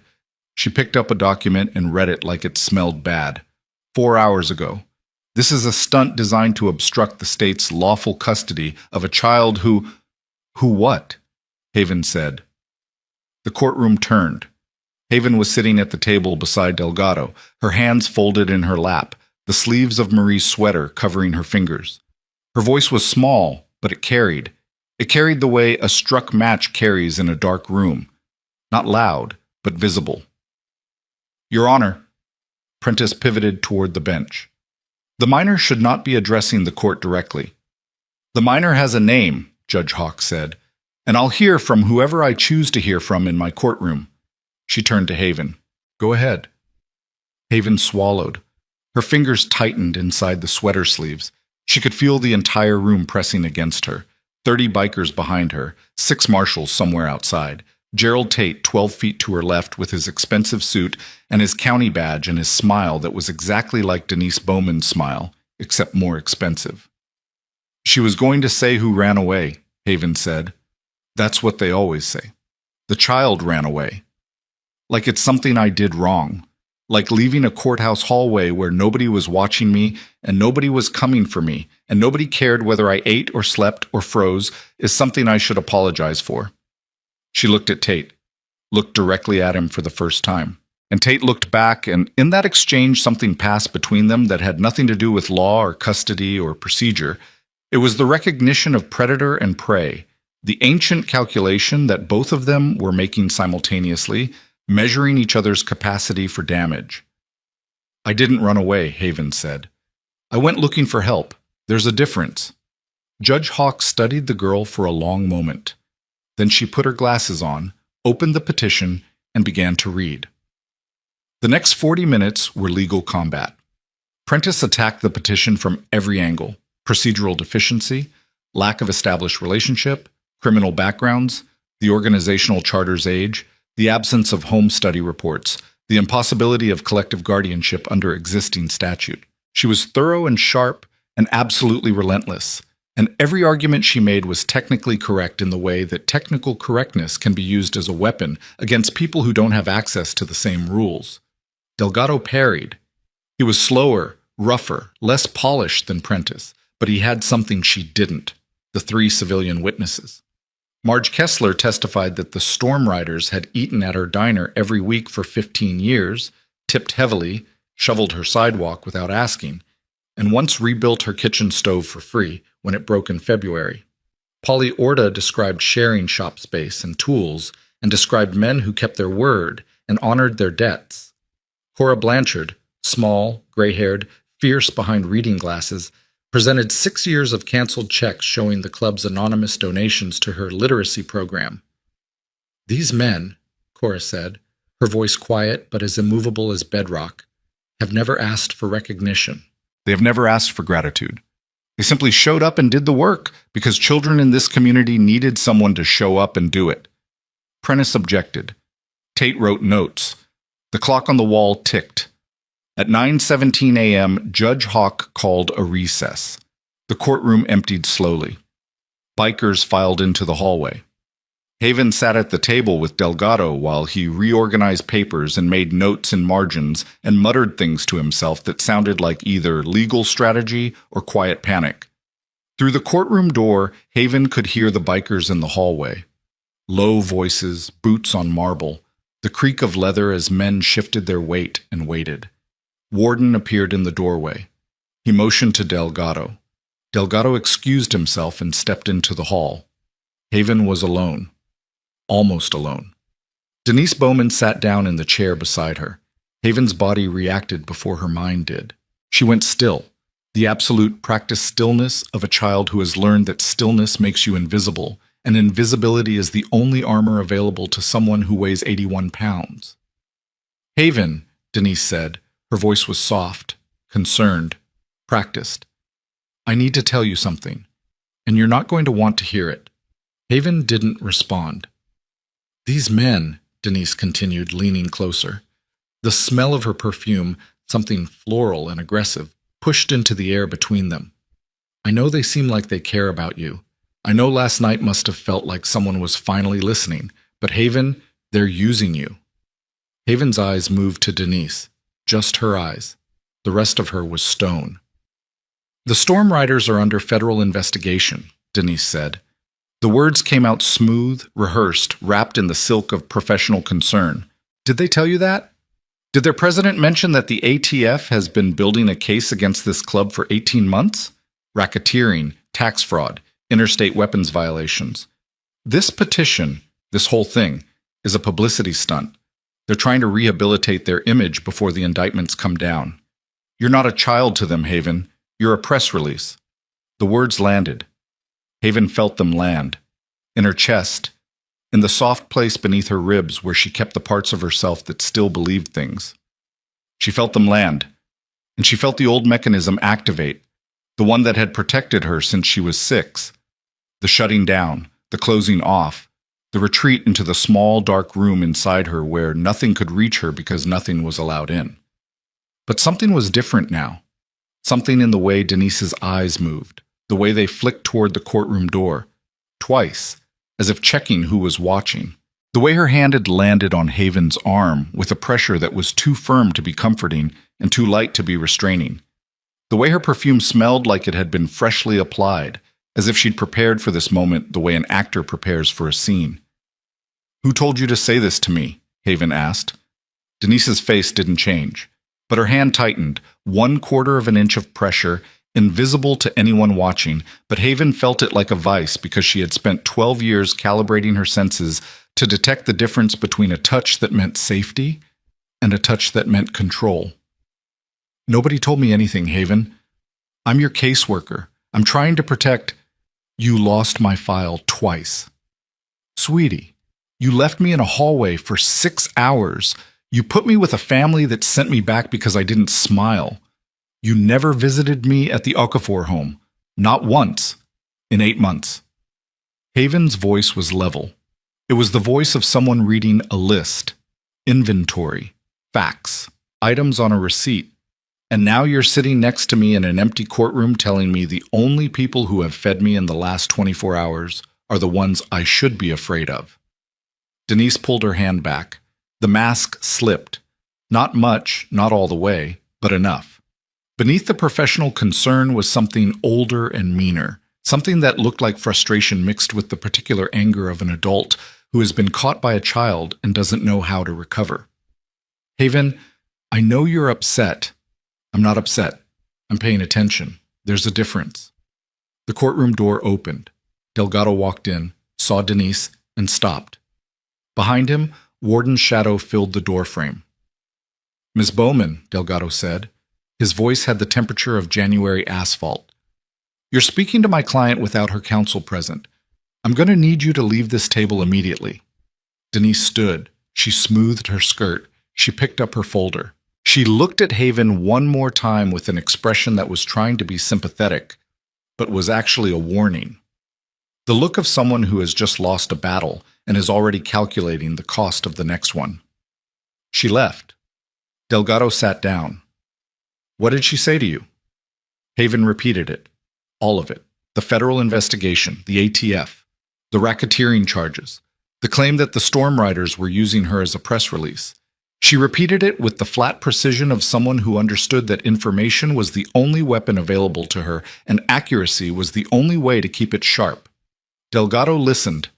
His face went through 3 phases: concern, confusion, fury, and settled on a 4th that was harder to read. He turned and looked at Warden in the doorway. Is any of that true? He asked.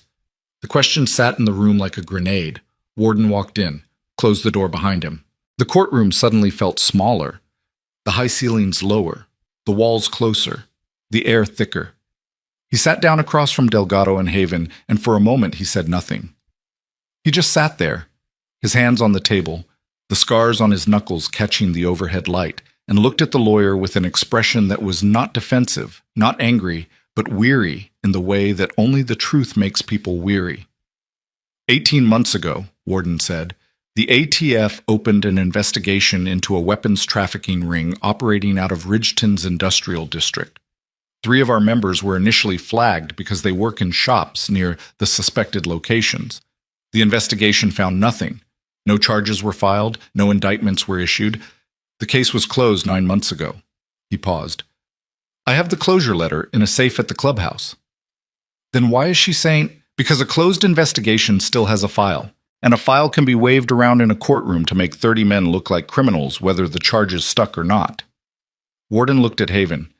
She wasn't lying to you. She was telling you a version of the truth that leaves out the part where we were cleared.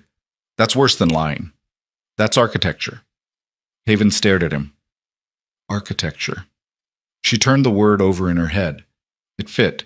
It fit perfectly. Her entire life had been built by architects, people who designed the structures she lived in, the pathways she walked, the walls that closed around her. Every foster home, every caseworker, every courthouse hallway had been someone's blueprint, and she had been the material they built with, shaped and placed and discarded according to plans she was never allowed to see. The closure letter, Delgado said. Can you get it? It's 20 minutes away.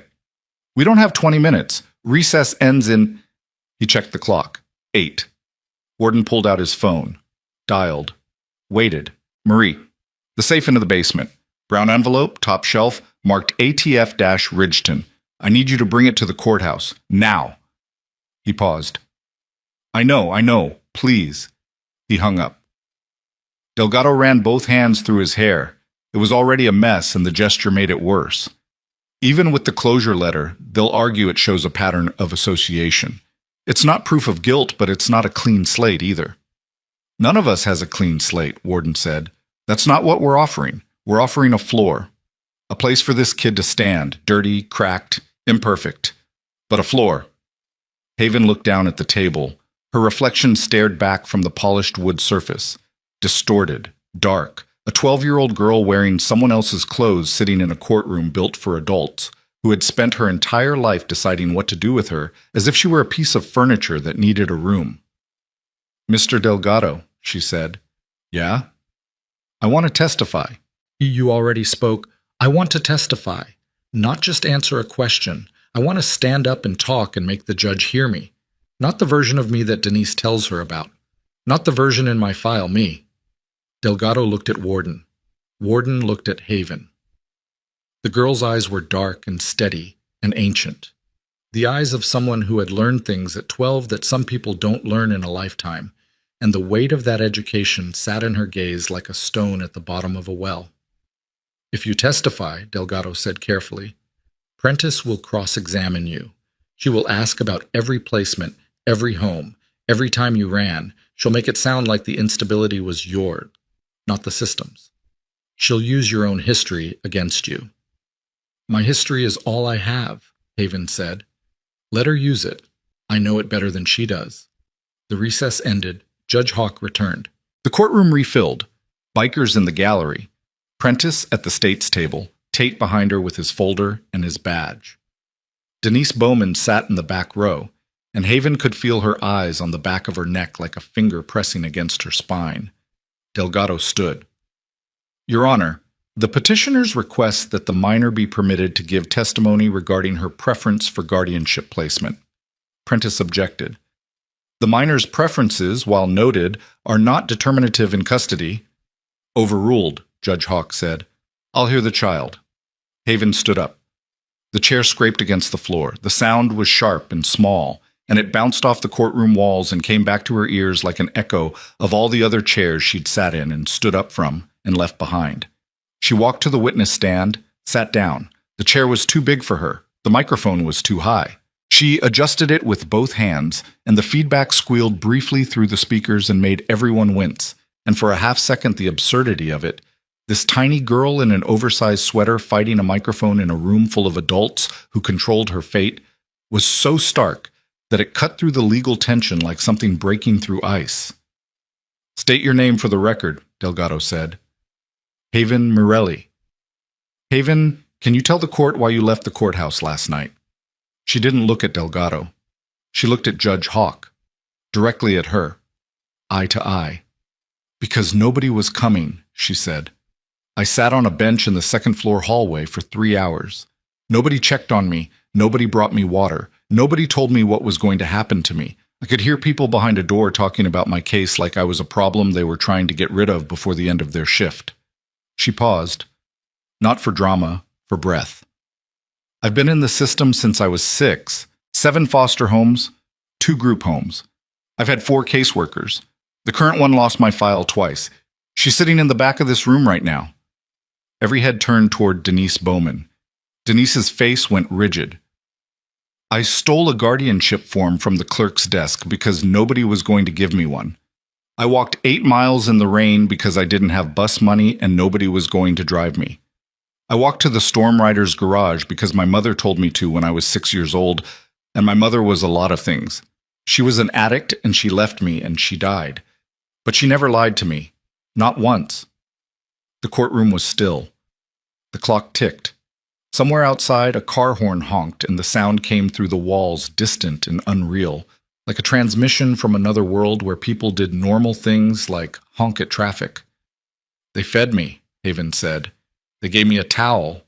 They gave me coffee. They called a lawyer. They signed a piece of paper. 30 men signed a piece of paper saying they would be responsible for me. I've been alive for 12 years, and nobody has ever signed anything for me except to send me somewhere else." She looked at Tate, the man with the county badge, the man who traded children like inventory. He was writing on his notepad, but his pen had stopped moving 2 sentences ago, and the stillness of his hand was the only tell he had. "I don't know if these men are perfect," Haven said. "I don't think they're perfect. I think they're loud and they smell like engine oil, and they made me toast that was burned on one side and barely cooked on the other, and their coffee is the worst thing I've ever tasted." A sound moved through the gallery. Not laughter, not quite, but the exhale of 30 men releasing something they'd been holding since she started speaking. "But they chose me. I walked into their garage and they chose me. And I'm asking you, I'm asking this court to let me choose them back." Judge Hawk removed her glasses. She set them on the bench in front of her and pressed both hands flat on the surface, the way Warden pressed his hands on tables. The posture of someone trying to hold themselves steady while the ground shifts. Prentice stood. "Your Honor, I'd like to cross-examine." The courtroom door opened. Everyone turned. A marshal stood in the doorway, and beside him was a woman Haven didn't recognize, middle-aged, wearing a wrinkled blazer, carrying a box of documents that looked like they weighed as much as she did. She was breathing hard. Her hair was disheveled. She looked like someone who had driven very fast to get here and wasn't entirely sure she should have come.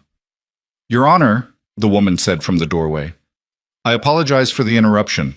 My name is Karen Aldridge. I'm a senior auditor with the State Inspector General's office. I have an emergency disclosure that is directly relevant to this proceeding." Tate's pen fell. It hit the table and rolled to the edge and dropped to the floor, and nobody picked it up. Judge Hawk looked at Aldridge. "This is a closed custody hearing. You can't simply walk in and, Your Honor, I was contacted at 5:30 this morning by an anonymous source within the county's Child Protective Division. The information I've received and the documentation I'm carrying suggests that the minor in this case, Haven Morelli, has been systematically misclassified in the state's custody system for the purpose of channeling her into a private institutional facility with which the county maintains a per capita financial contract."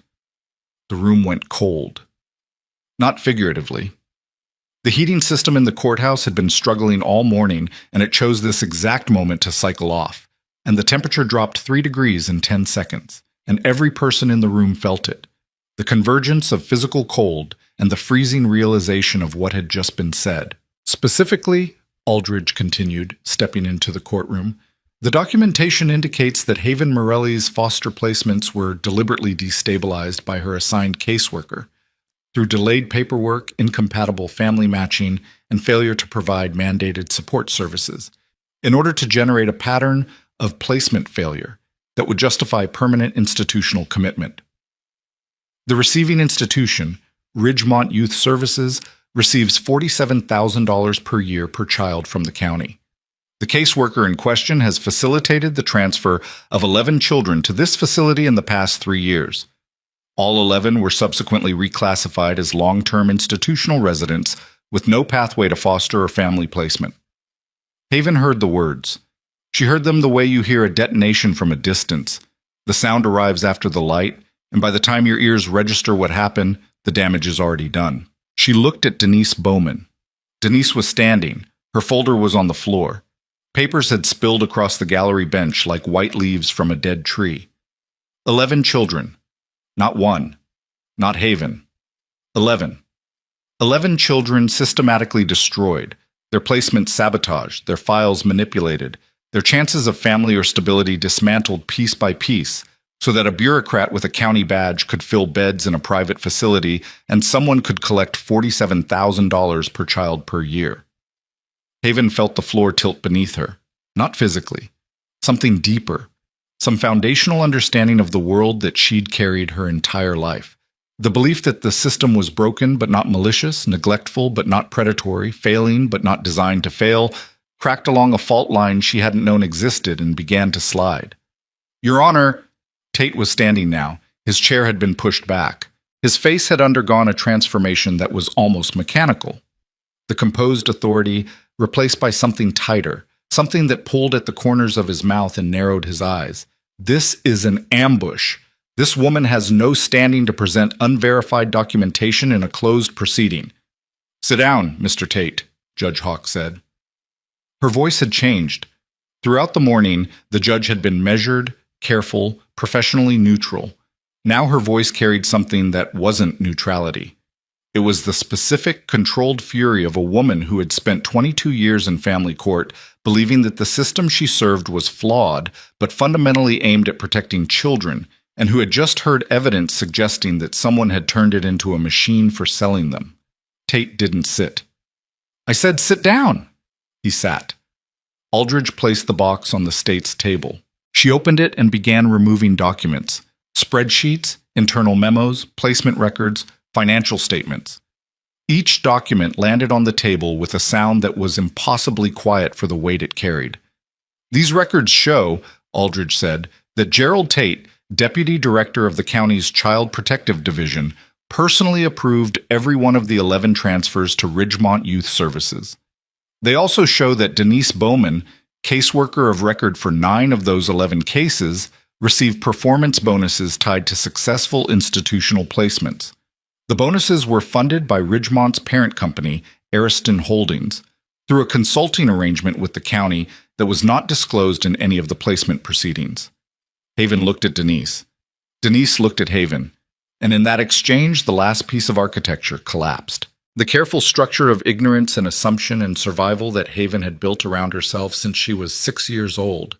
The belief that the people who moved her from place to place were at least trying, even if they failed, even if they forgot, even if they lost her file twice, fell inward like a building demolished from within.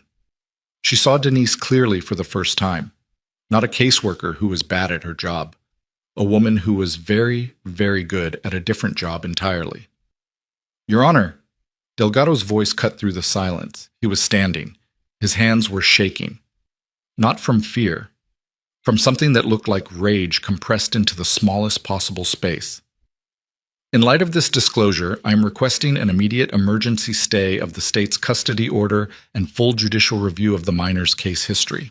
I am also requesting that Gerald Tate and Denise Bowman be excluded from any further proceedings related to Haven Morelli, and that the court consider emergency protective placement with the petitioning guardians pending investigation."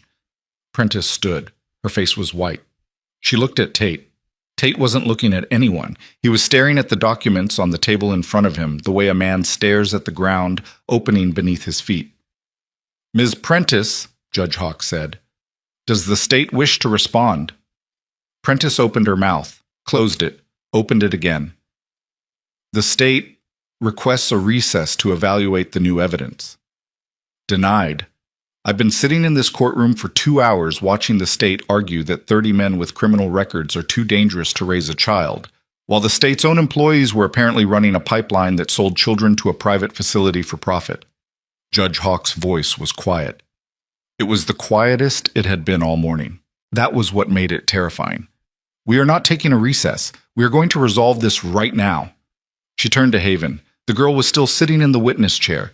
Too big sweater, hands hidden in the sleeves, eyes that had seen something break inside the world and were still processing the shape of the wreckage. "Haven," the judge said. Her voice changed again. Softer now. Not the softness of pity, the softness of recognition. One exhausted woman looking at one exhausted girl across a distance that was measured not in feet, but in years and failures, and a system that had betrayed them both. "I need you to tell me one more time. Are you certain about these men?" Haven looked at the gallery. 30 faces looked back. Scarred, tired, imperfect, beautiful in the way that broken things become beautiful when they choose to hold something fragile instead of dropping it. Warden sat in the front row. His hands were on his knees. His eyes were wet. He didn't wipe them.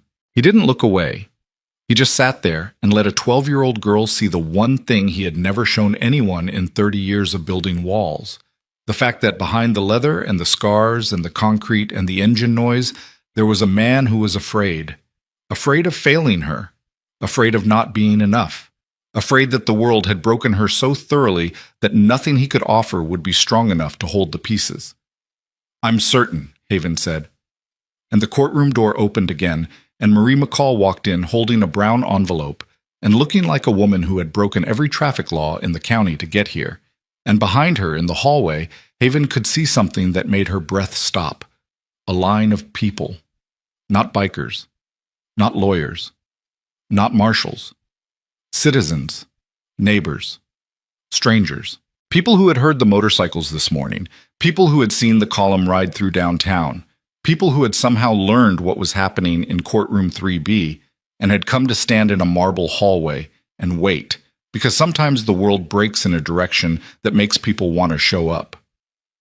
Judge Hawk looked at the line in the hallway, looked at the gallery, looked at the documents on the table, looked at Gerald Tate, who had stopped looking at anything. She picked up her gavel. And Haven Morelli, sitting in a witness chair that was too big for her, wearing a dead nurse's daughter's sweater that smelled like laundry detergent and something floral, gripped the armrests and waited for the sound that would either give her a family or take away the last one she'd ever have the courage to ask for. The gavel didn't fall. Judge Hawk held it 6 inches above the bench, suspended, frozen, the way a trigger is held between the decision and the consequence. And then she set it down without striking. The sound it didn't make was louder than the sound it would have. This court, she said, is not prepared to rule. The words landed in Haven's chest like a physical blow. She felt them impact somewhere behind her sternum, in the place where she'd been building something fragile and temporary over the last 12 hours. Not hope exactly, but the scaffolding for hope, the architecture of maybe, the first tentative framework of a world where someone chose her and the choice held, not prepared to rule. Your Honor, Delgado started. Mr. Delgado, sit down. Judge Hawk's voice was steel-wrapped in exhaustion.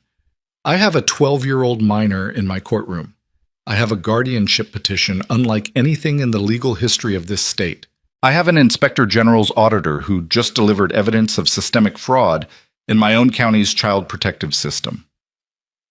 I have a deputy director sitting at the state's table who may be the subject of a criminal investigation before this day is over. And I have 30 men in my gallery who rode through a November storm because a dead woman's daughter knocked on their door. She paused, removed her glasses, set them on the bench with a precision that suggested her hands needed something to do that wasn't shaking. I'm not going to make a decision of this magnitude in the next 60 seconds. What I'm going to do is this. She looked at Tate. The man hadn't moved since Aldridge's disclosure. He sat at the state's table like someone who had been turned to stone mid-thought, his pen on the floor, his notepad open to a page of notes that no longer mattered. Mr. Tate, you are hereby recused from any involvement in this case or any case involving a minor in this county, effective immediately. If you attempt to contact the minor, her representatives, or any party to this proceeding, I will hold you in contempt and refer the matter to the district attorney's office. Tate's jaw moved. No sound came out. Miss Bowman. Judge Hawk turned to the gallery. Denise was standing near the back row, clutching her folder against her chest like a shield. The same applies to you. You are suspended from all casework pending investigation. Surrender your county credentials to the bailiff before you leave this building. Denise's face collapsed, not into tears, into something drier and more mechanical, the disassembly of a mask that had been maintained for so long its removal left nothing recognizable underneath. She looked at Haven one last time. Haven looked back. Neither of them blinked. Regarding the minor, Judge Hawk continued, I am granting a 72-hour emergency protective order placing Haven Morelli in the temporary custody of the Storm Riders Community Alliance, pending a full evidentiary hearing on the guardianship petition. During this period, a court-appointed social worker, not from Mr. Tate's department, will conduct a home evaluation and welfare check. Mr. Delgado, your clients will comply fully. Without question, Your Honor. This hearing is adjourned until Thursday at 9 a.m. And Mr. Delgado? She looked at him over the bench. Those 30 men better be on their absolute best behavior for the next 72 hours, because I am giving them the benefit of a doubt I have not given anyone in 22 years, and if they waste it, I will not give it again. The gavel fell.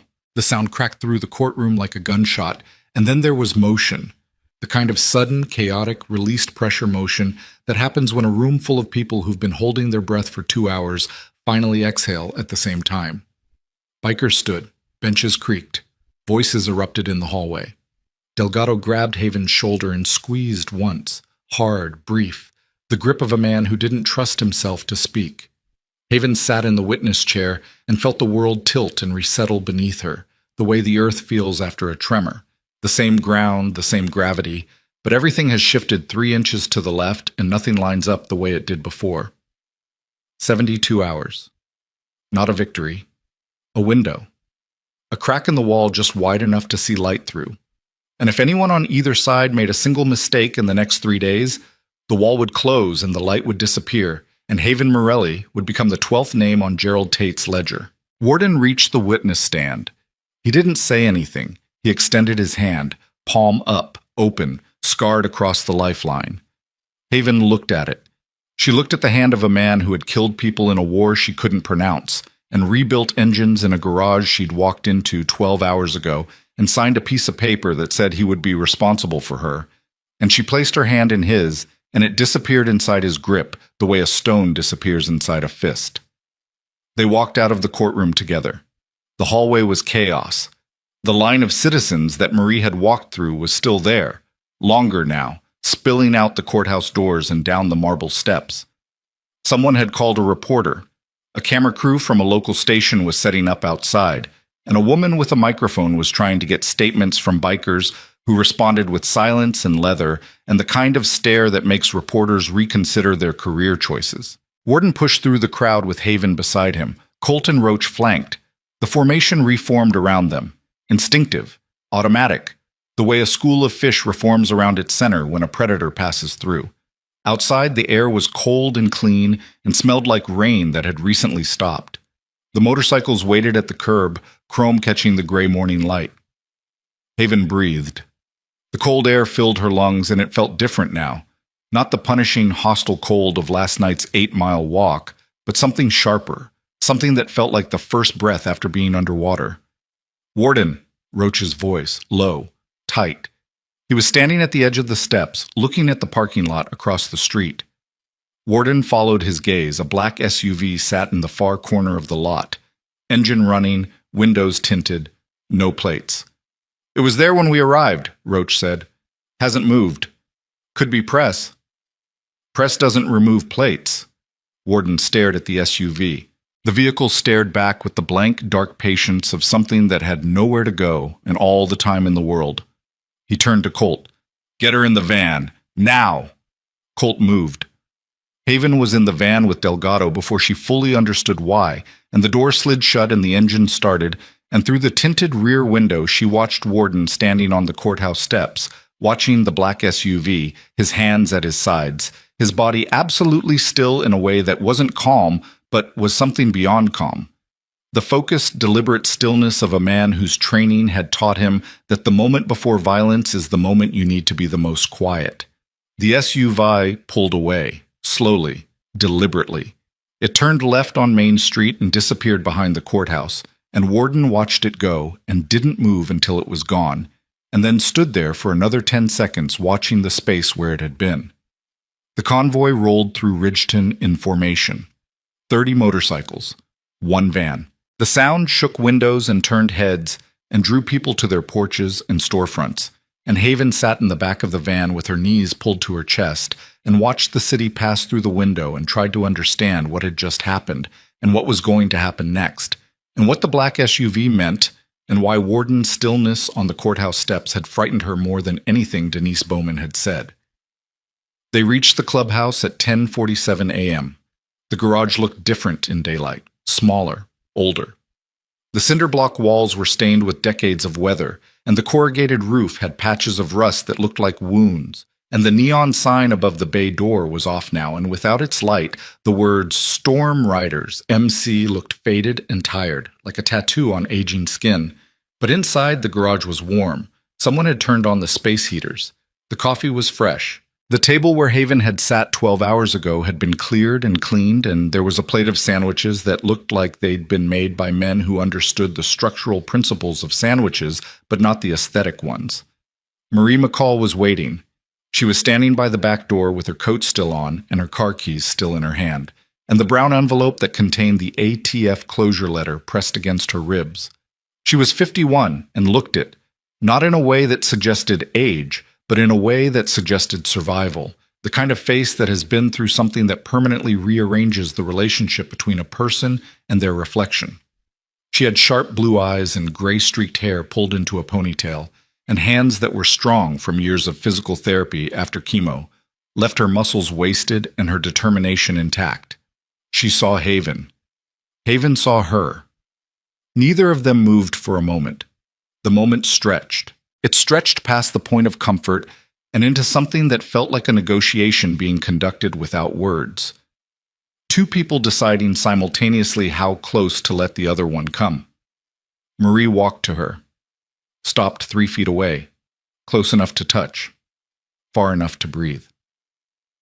"You look like her," Marie said. "Around the eyes." Haven didn't respond. She was staring at Marie the way she stared at every new adult, measuring exits, calculating threats, determining the parameters of this person's patience before the inevitable moment when patience ran out and Haven became someone else's problem. Marie saw the calculation happening. She recognized it because she'd seen it in the mirror as not the same formula, but the same algebra. The math of someone who has learned to expect damage and calibrate their vulnerability accordingly.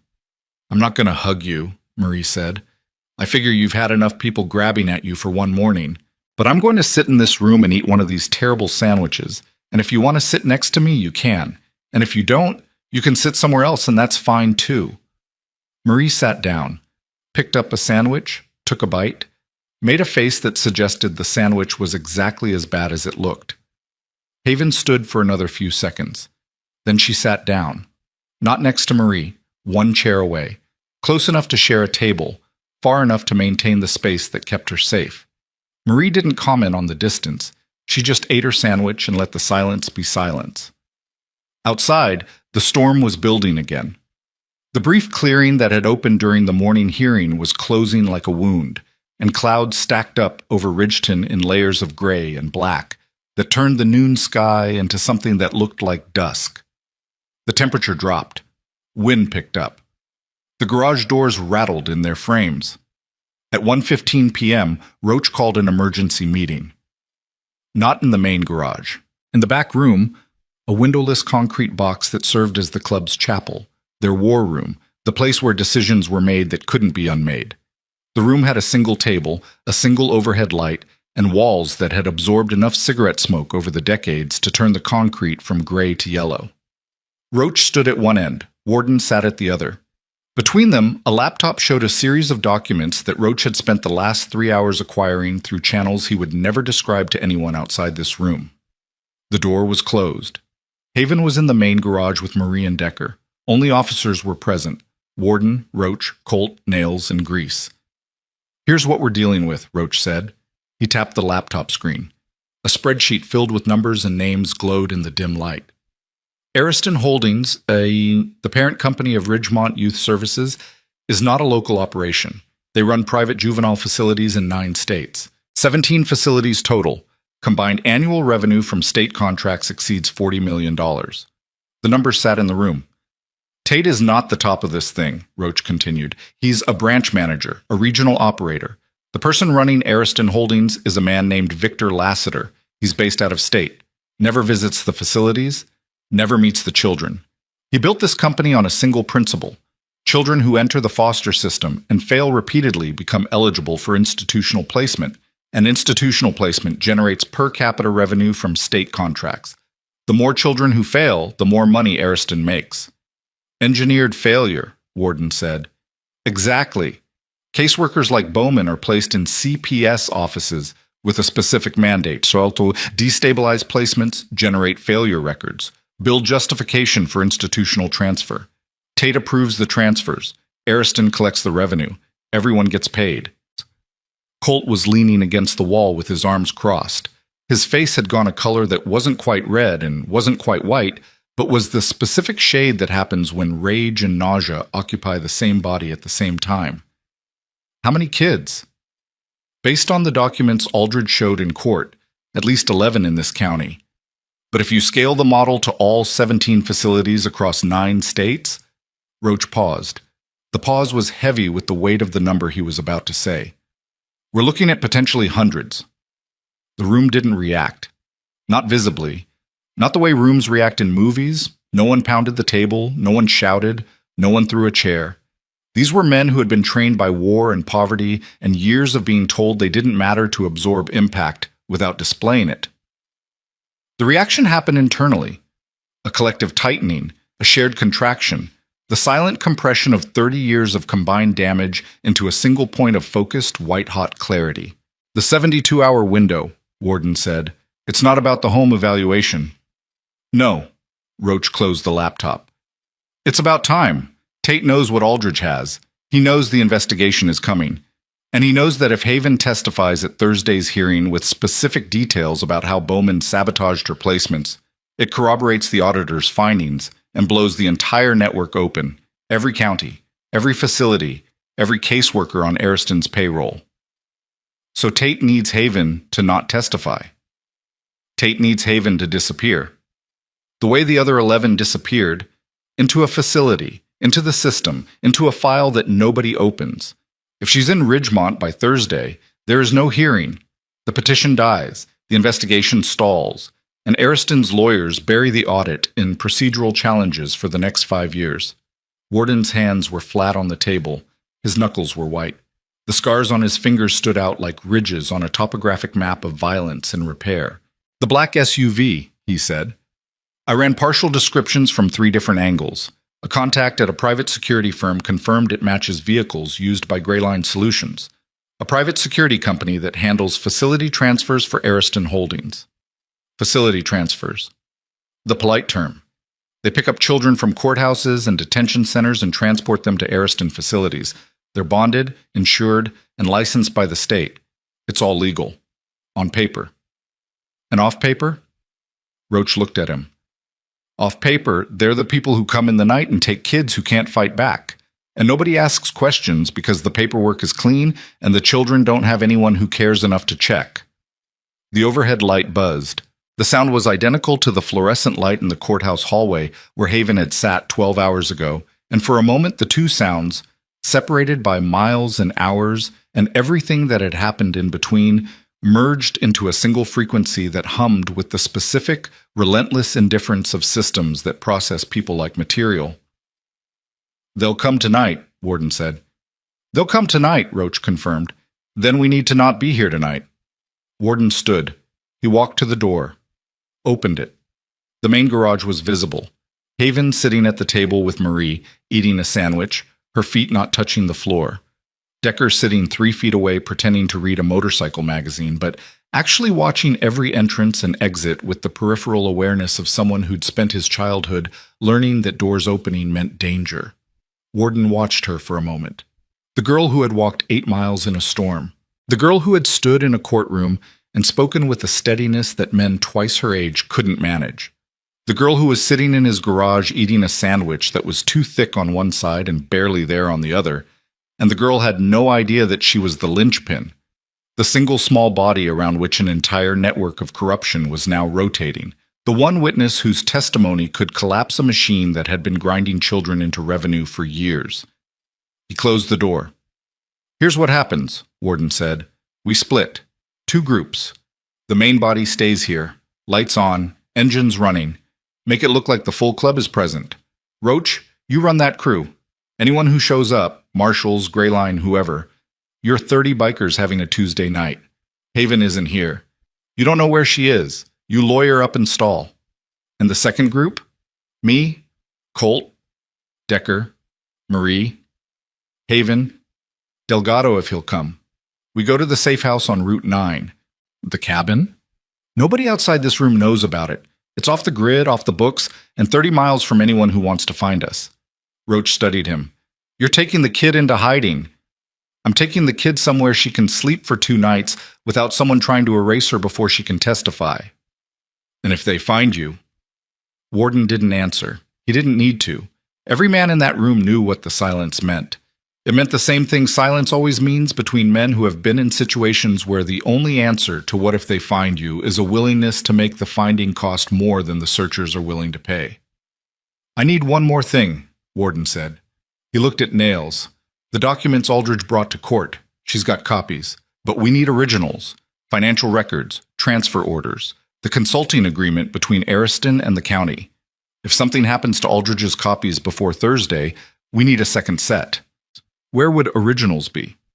Tate's office, county building, third floor? Nails looked at him. You want me to break into a county office? I want you to visit a public building during business hours and exercise your right as a tax-paying citizen to request public records. That's not what you want. That's what you'll tell the lawyer if it goes wrong. Nails almost smiled. It was the kind of almost smile that happens between men who have been doing difficult things together for so long that the absurdity has become its own language. Go, Warden said. And Nails, if you get caught, you've never heard of Haven Morelli. You were looking for your tax records. You got lost. I always get lost. At 3:45 p.m., Warden pulled Haven aside. They stood in the back hallway, the same hallway where he'd taken Marie's call hours earlier, the same cold cinder block walls, the same smell of old paint and winter seeping through the mortar. The light was a single bare bulb. It threw sharp shadows that made Warden's face look carved from something geological. We're leaving, he said. You, me, Colt, Decker, Marie. Leaving where? A place I own outside the city. Small, quiet. Nobody knows about it. Haven's eyes narrowed. The calculation was instant. The same calculation she performed with every new environment, every new set of walls, every new assurance from an adult who might or might not be telling the truth. Why? Warden looked at her. He could have lied. He could have softened it. He could have told her they were going on a trip, going somewhere nice, going to rest before the hearing. He could have protected her the way adults always protected her, by removing information and calling it safety. He didn't. Because the people who are profiting from putting you in an institution know that you're the one person who can bring their operation down, and they're going to try to take you before Thursday, tonight. Probably late. Probably quiet. The kind of quiet that nobody hears and nobody reports, and nobody investigates because the paperwork will say you were transferred through proper channels, and by the time anyone checks, you'll be inside a facility with locked doors and no phone. Haven absorbed this the way she absorbed everything, silently, completely, with the specific metabolic efficiency of a child who had been processing threats since before she could read. Okay, she said. Okay. You're telling me the truth. That's more than anyone's given me in 6 years. If you say we need to go, we go. Warden looked at this girl. 12 years old, 81 pounds, standing in a cinder block hallway, being told that powerful people wanted to disappear her, and her response was okay. Not because she wasn't afraid, but because fear had long ago stopped being a reason to hesitate and had become simply the weather she lived in, constant and irrelevant, something you dressed for and walked through. Get your backpack, he said. At 4:22 p.m., as the early November dark was already swallowing the streets, a truck pulled out of the back of the Storm Riders compound. Not a motorcycle, not the van. A battered Ford F-250 with mud on the fenders and a camper shell over the bed. Warden drove. Marie sat beside him. Haven sat in the back seat between Colt and Decker, her backpack on her lap, the guardianship form inside it signed by 30 men whose names she was still learning. They took back roads. No highway, no main streets. Warden drove the way he did everything, deliberately, with an awareness of the environment that bordered on the mechanical. He checked mirrors every 8 seconds. He noted every vehicle behind them. He took turns that weren't on any GPS route because the roads they followed were the kind that existed on county maps but not on digital ones. Gravel tracks and farm roads and the forgotten connective tissue between places that the modern world had decided weren't worth navigating. Haven watched the landscape change. The industrial district gave way to residential blocks, then to commercial strips, then to the thinning edge of the city where buildings became sparse and fields opened up and the sky grew wider and emptier above them. The November dark came fast out here. The last light bled from the western horizon in a thin orange line that looked like a wound closing, and then it was dark and the truck's headlights cut 2 tunnels through the nothing, and the road stretched ahead like a sentence that hadn't found its ending. Nobody spoke. The heater hummed, the engine rumbled. Marie's hand rested on the center console between the seats, and at some point during the drive, Haven couldn't say when, couldn't identify the exact moment. Warden's hand moved from the gear shift and covered Marie's, and the two of them sat there in the front seat holding hands in the dark, the way people hold on to things that are too important to let go of and too fragile to grip too tightly. Haven watched their hands. She watched the way Warden's scarred fingers interlaced with Marie's smaller ones, the way neither of them looked at each other, the way the gesture was so practiced and so unconscious that it was clearly something they'd done 1,000 times, in hospital rooms, in waiting rooms, in the dark of their own house in the middle of the night, when the fear was too big to hold alone. Something moved in Haven's chest, not the scaffolding of hope, something quieter, something that didn't have a name because she'd never felt it before and didn't have a category to file it in. It sat beneath her ribs like a warm stone, and she didn't touch it, didn't examine it, just let it be there. The cabin appeared at 5:38 p.m., a small structure set back from the road at the end of a dirt track, surrounded by bare oaks and the skeletal remains of a garden that Marie had planted years ago and nature had reclaimed. One story. Wood siding. A porch with 2 chairs that had been rained on enough times to turn gray. A chimney. A padlocked door. Warden killed the engine. The silence that replaced it was enormous. Not the silence of the city, which is always threaded with distant traffic and voices and the hum of infrastructure, but the silence of open land, of fields and trees and cold air, with nothing in it but itself. He unlocked the cabin. Went inside first. Checked every room. 2 bedrooms, a kitchen, a bathroom with a cracked mirror, a living room with a wood stove and furniture covered in sheets. He pulled the sheets off, opened the flue, started a fire with wood that had been stacked beside the stove since last winter. The cabin warmed slowly. The fire crackled. The wood popped. Marie found blankets in a closet and made up the beds with the efficient, unsentimental competence of a woman who had spent 2 rounds of chemo in hospitals and had learned that the fastest way to make a place feel habitable is to make the beds. Haven stood in the center of the living room. She turned in a slow circle, taking in the space, the wood stove, the small kitchen, the window that looked out onto bare trees and a darkening sky. It was the smallest house she'd ever been in. It was also the first one that felt like it had been built by someone who wanted to be there, not someone who was paid to put a roof over heads that nobody claimed. "Your room's the one on the left," Marie said, passing through with an armload of blankets.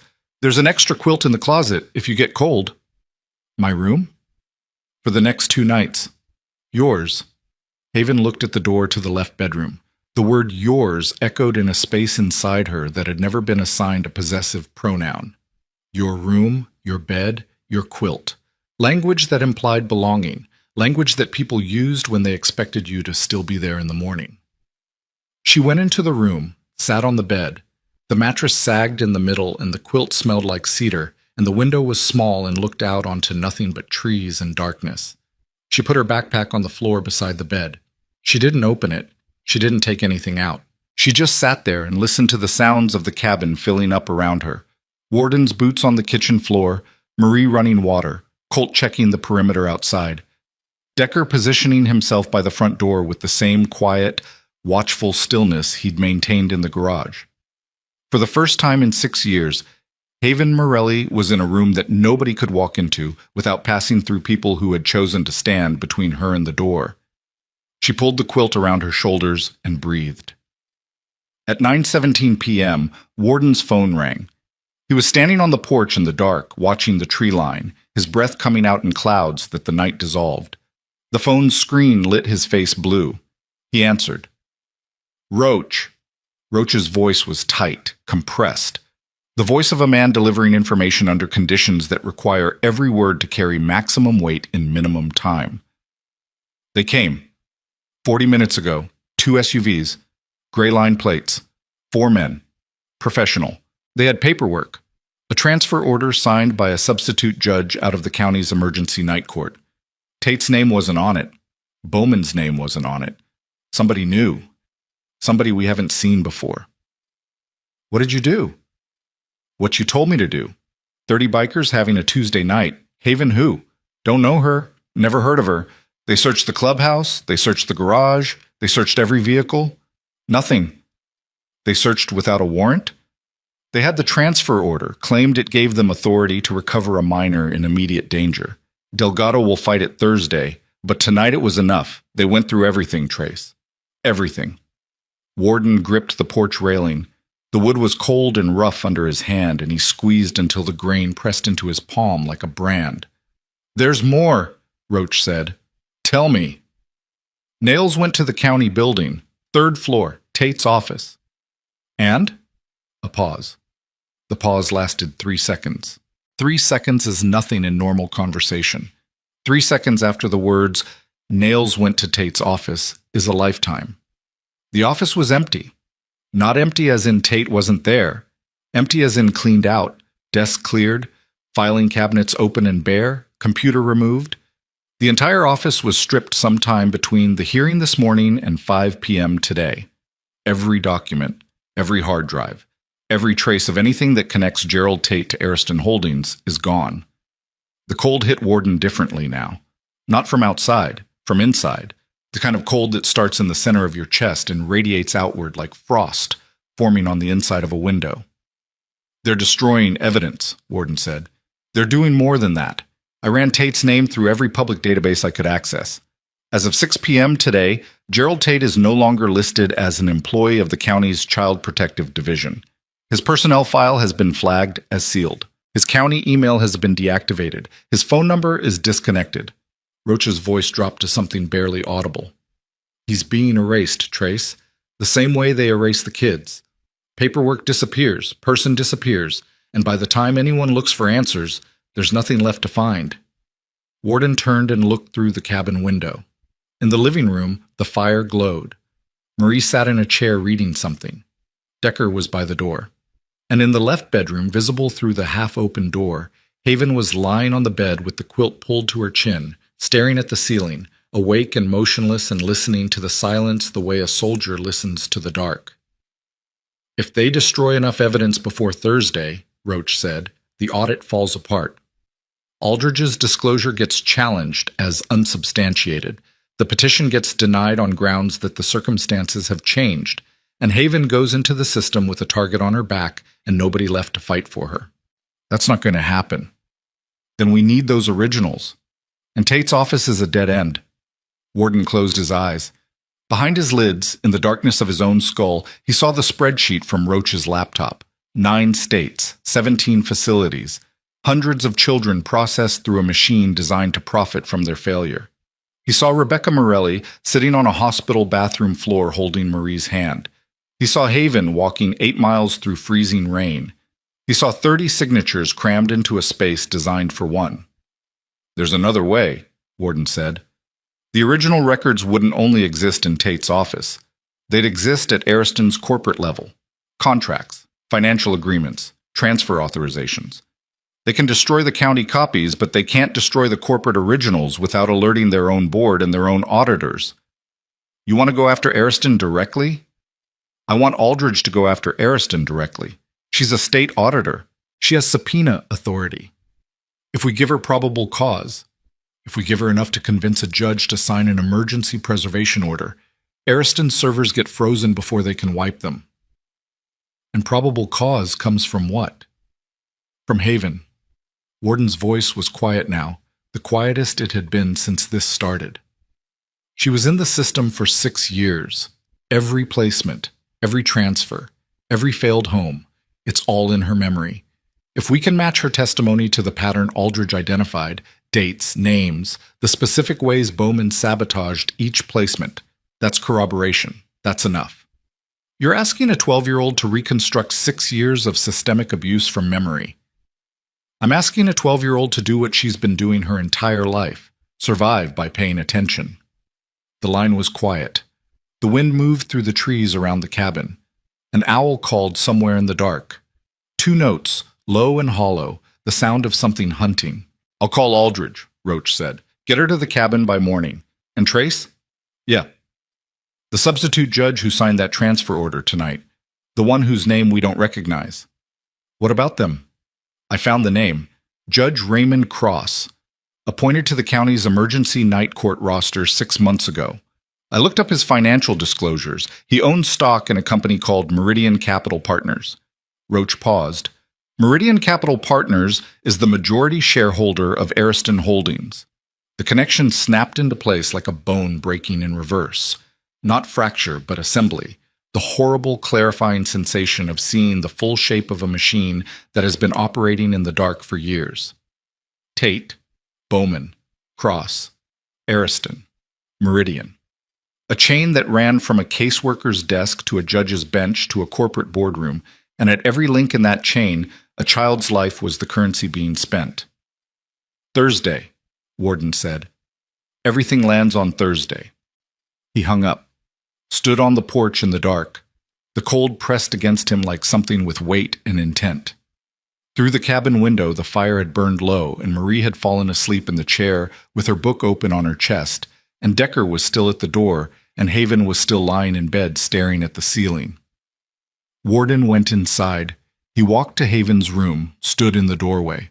The girl's eyes moved to him instantly. She'd heard him coming. She always heard everything coming. I need to ask you something, he said, and I need you to be honest about whether you can do it. Haven sat up. The quilt pooled around her waist. The cedar smell rose from the fabric. Tomorrow morning, someone's going to come here. An auditor. The woman from the courtroom. She's going to need you to remember everything, every foster home, every caseworker visit, every time something went wrong with a placement, every detail you can recall about how Denise Bowman handled your case. Haven looked at him. In the low light, her eyes were enormous. Dark mirrors that reflected the ember glow from the living room and held it.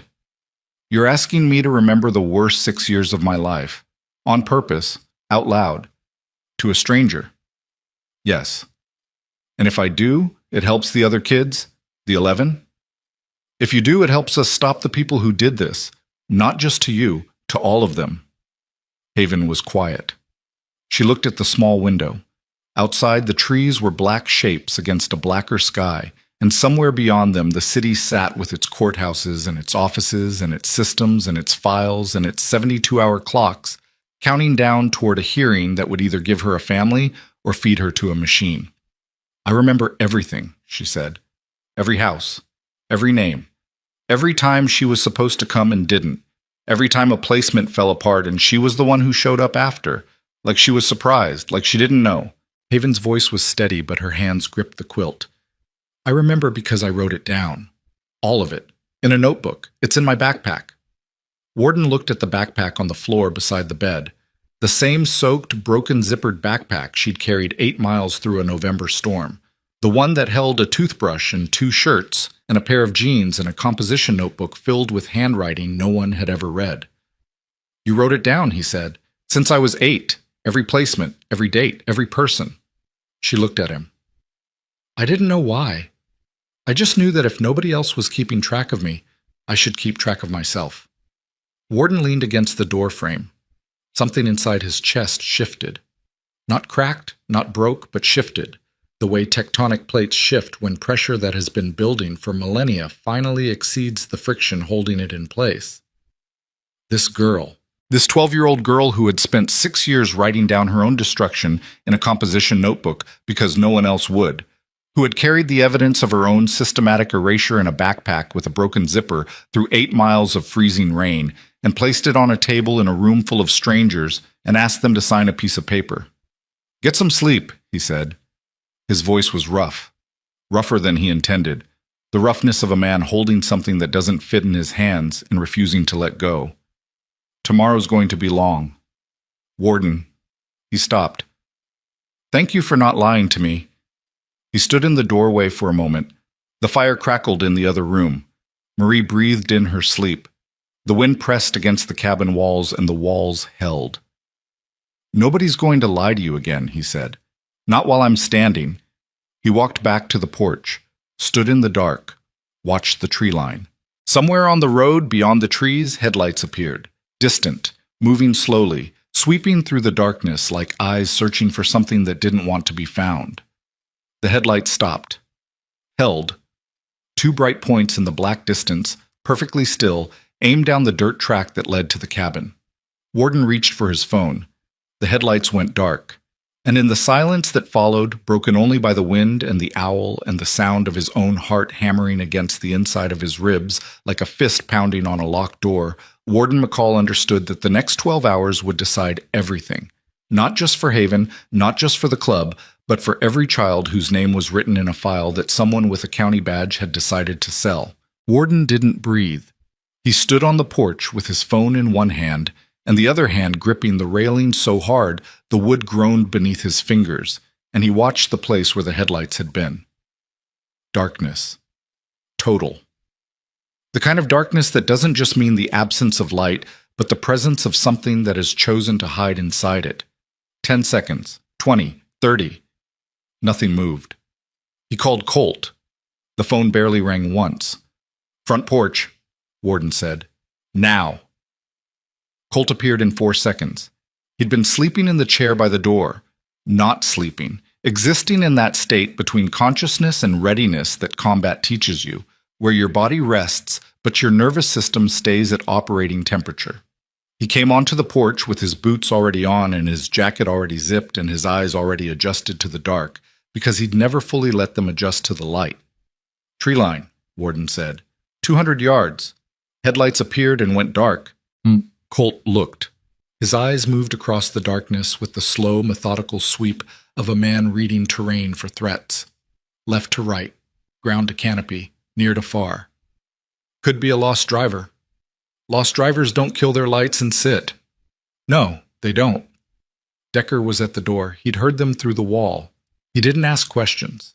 He stepped onto the porch and stood at the far end, covering the angle Colt and Warden couldn't see.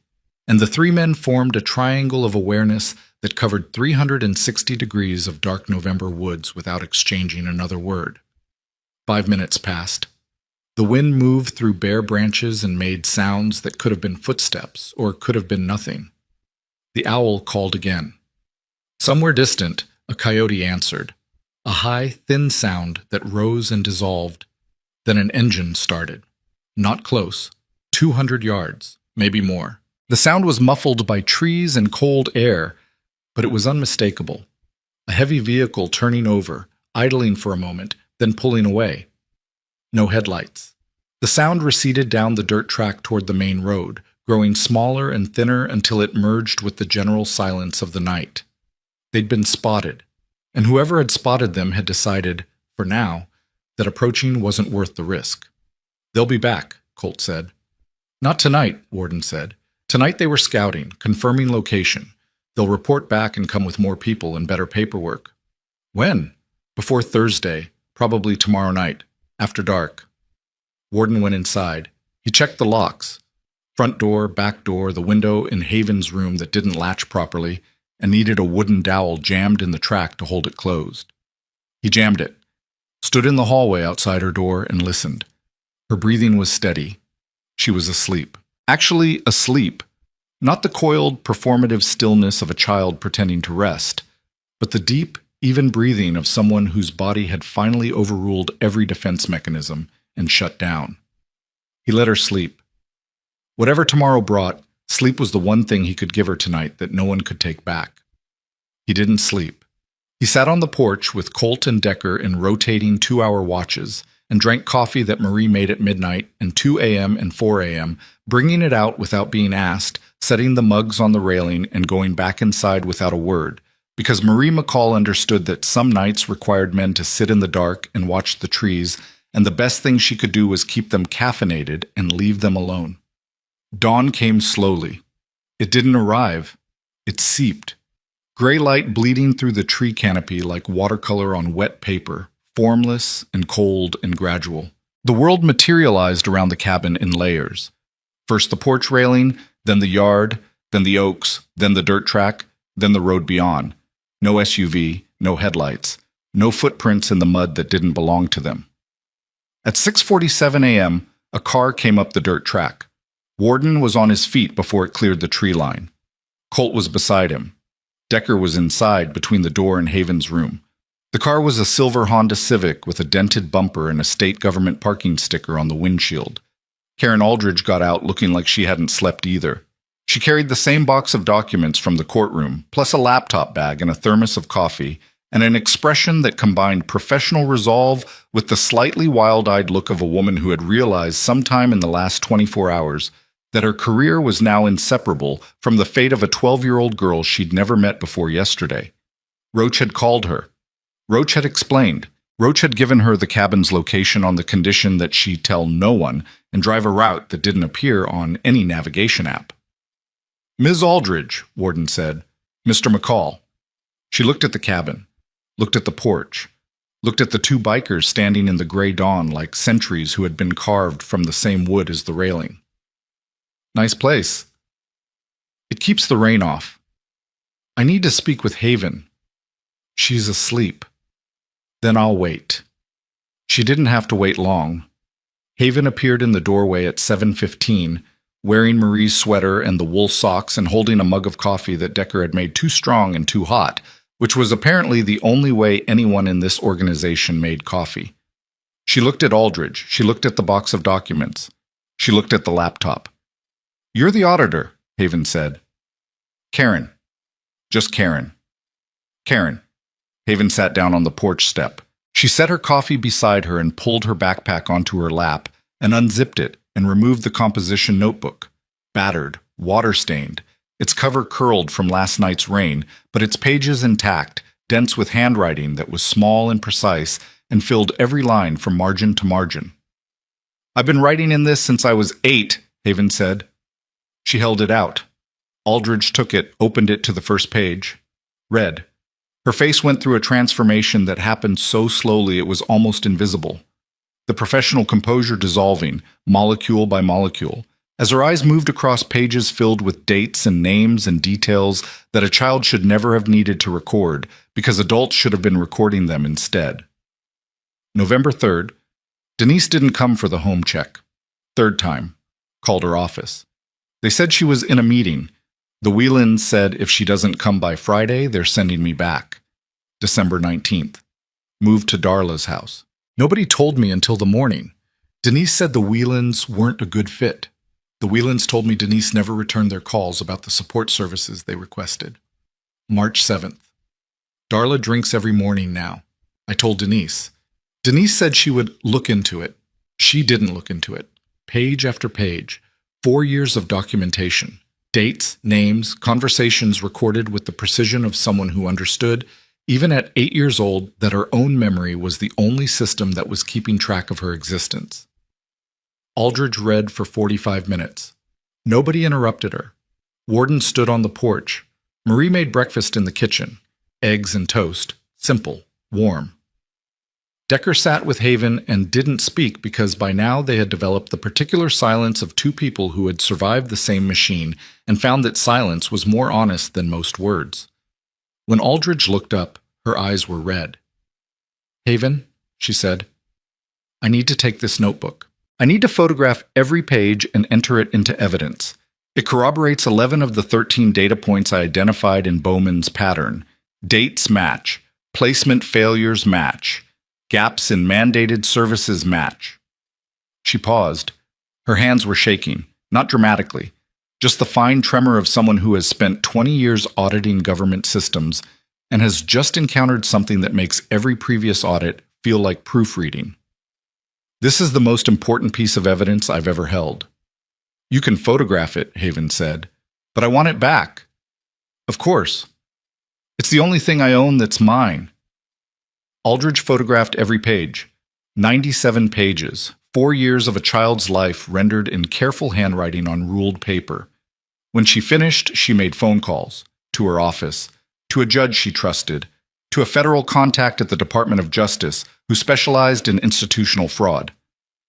Each call was short, clipped, professional. Each call ended with the same sentence. "I'm filing for an emergency preservation order against Ariston Holdings. I need it signed today." By 11 a.m., the order was signed. A federal judge in the state capitol authorized the immediate seizure and preservation of Ariston Holdings' corporate records across all 9 states. The order was transmitted to federal marshals, real ones this time, operating under genuine authority, who arrived at Ariston's corporate offices at 11:47 a.m. and seized 6 servers, 14 filing cabinets, and a personal laptop belonging to Victor Lassiter that contained, among other things, a spreadsheet tracking revenue projections based on projected child intake numbers for the next fiscal year. Children. Reduced to projected intake numbers. Revenue line items in a spreadsheet maintained by a man who had never visited a single one of the 17 facilities that bore his company's name. At 2:30 p.m., Roach called Warden. "Tate's been picked up," he said. "Federal agents, downtown. He was trying to board a bus to Philadelphia using a fake ID he apparently bought 2 hours ago. The fake ID was terrible. The photo didn't even look like him." "Bowman?" "Turned herself in this morning. Walked into the DA's office with a lawyer and started talking. She's cooperating, naming names. She gave them Cross, the judge, and 2 other caseworkers in neighboring counties who were running the same playbook." Warden leaned against the porch railing.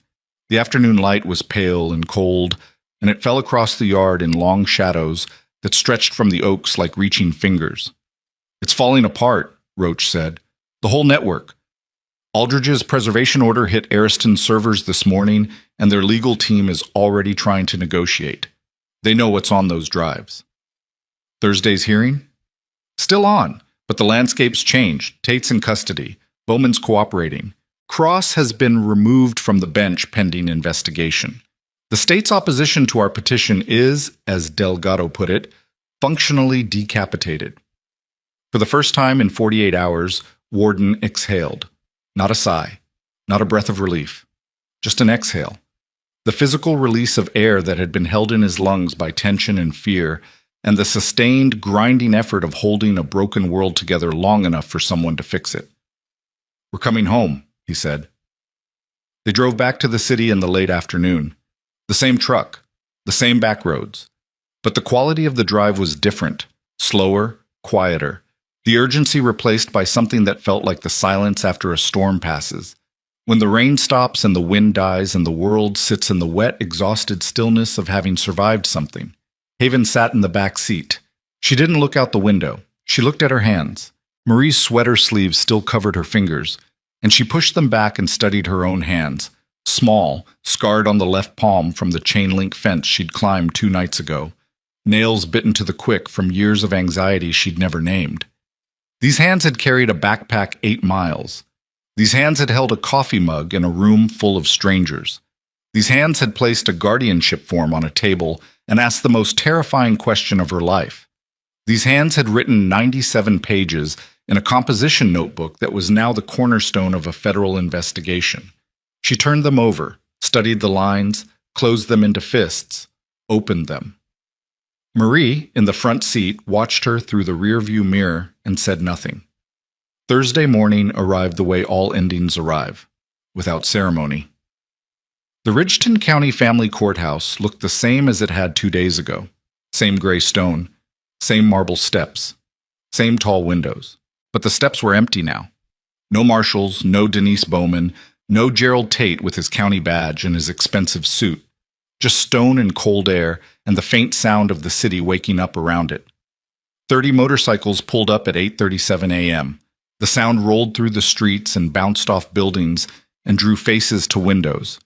And Haven, sitting in the van with Delgado, watched the column arrive and felt something she'd been trying not to feel for 2 days because feeling it meant risking it, and risking it meant the possibility of losing it. She felt it anyway. They walked up the steps together. Same formation, same boots on marble, same creak of leather. But the walk was different this time. Less urgent, less desperate, more like a procession than an advance, the measured pace of men who had already fought the battle and were now walking to the place where the outcome would be spoken aloud. Courtroom 3. B.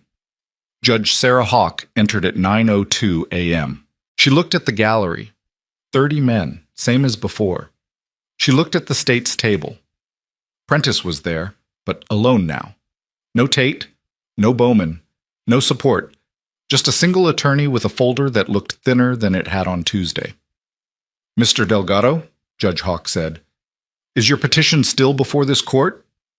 "It is, Your Honor." "Ms. Prentice, does the state wish to maintain its objection?" Prentice stood. She was a professional. She'd been hired to argue a position, and the position had collapsed beneath her, and what remained was the specific dignity of an attorney who knows when to stop fighting and start acknowledging. Your Honor, in light of the ongoing federal investigation into the county's Child Protective Division and the arrest of Deputy Director Gerald Tate, the state is withdrawing its objection to the guardianship petition. She paused, swallowed. The state further acknowledges that the minor's welfare was compromised by systemic failures within the department and that the petitioners have demonstrated a commitment to the child's safety that the state at this time cannot match. The words hung in the courtroom. They hung there the way a white flag hangs, visible, unmistakable, carrying the weight of everything that came before it. Judge Hawk nodded. She opened the petition, read it one more time, turned to Haven. Haven, I need to ask you one final time, for the record. Is it your wish to be placed in the guardianship of the Storm Riders Community Alliance? Haven stood. The chair didn't scrape this time. She pushed it back gently, stood straight, and looked at the judge with the same dark, steady eyes that had looked at her 2 days ago from the witness stand. Yes, she said. Do you understand that this arrangement is conditional? That there will be regular welfare checks, educational requirements, and court reviews? Yes. Do you have anything else you'd like to say to the court? Haven turned and looked at the gallery. 30 men looked back. Warden in the front row, his hands on his knees, his concrete eyes holding steady. Colt beside him, jaw locked, nodding once. Roach leaning back with his arms crossed, and the unlit cigarette behind his ear, and an expression that might have been the closest thing to approval his face had ever produced. Decker at the end of the row, the scar across his eyebrow catching the light, his eyes wet with something he was not hiding. Grease with his massive forearms folded and his chin tucked. Nails. The man with the Vietnam tattoo. All of them. Behind them, in the last row, Marie McCall sat with her hands clasped in her lap, and tears running silently down her face, with the absolute lack of self-consciousness of a woman who had decided long ago that if she was going to cry, she was going to do it without apology. I'd like to say thank you, Haven said. But not to the court. She turned back to the gallery. She looked at Warden. You signed a piece of paper, she said. I know that sounds small, but nobody ever signed anything for me before that wasn't sending me somewhere else. You signed something that said, I'll take her, and then 29 other people signed the same thing. Her voice was steady, impossibly steady for 12. Steady the way a bridge is steady, engineered to hold weight, designed to carry loads, built from materials that had been tested to their breaking point and survived. I don't know how to be someone's kid. I've never been someone's kid. I've been a file number and a case note and a problem on someone's desk. So I'm probably going to be bad at this. I'm going to be quiet when you want me to talk and awake when you want me to sleep, and I'm going to check the exits in every room I enter for probably the rest of my life. She paused, breathed. But I'm going to try, because you tried first. The courtroom was silent. The clock ticked. Somewhere outside, a car honked. The building's heating system hummed. Normal sounds, ordinary sounds, the sounds of a world that keeps operating even when something inside it is changing. Judge Hawk picked up her gavel. This time she didn't hesitate. This court grants full community guardianship of Haven Morelli to the Storm Riders Community Alliance, with Trace McCall designated as primary custodial guardian and Marie McCall as co-guardian of residents. Conditional terms as outlined in the petition, review hearing in 90 days. She brought the gavel down. The sound was sharp and clean and final. This court is adjourned. The sound that came from the gallery was not a cheer. It was something lower, something rougher, something that started in 30 chests simultaneously and came out as a collective exhale that carried the accumulated tension of 72 hours and released it into the courtroom air like pressure escaping a valve. Men stood, hands gripped other hands, shoulders collided. Someone laughed, a short, sharp, disbelieving sound that broke and reformed into something closer to a sob. Warden stood. He didn't move toward Haven. He waited. Because he understood. The way he understood engine timing and threat assessment and the specific gravity of other people's damage, that this moment belonged to her.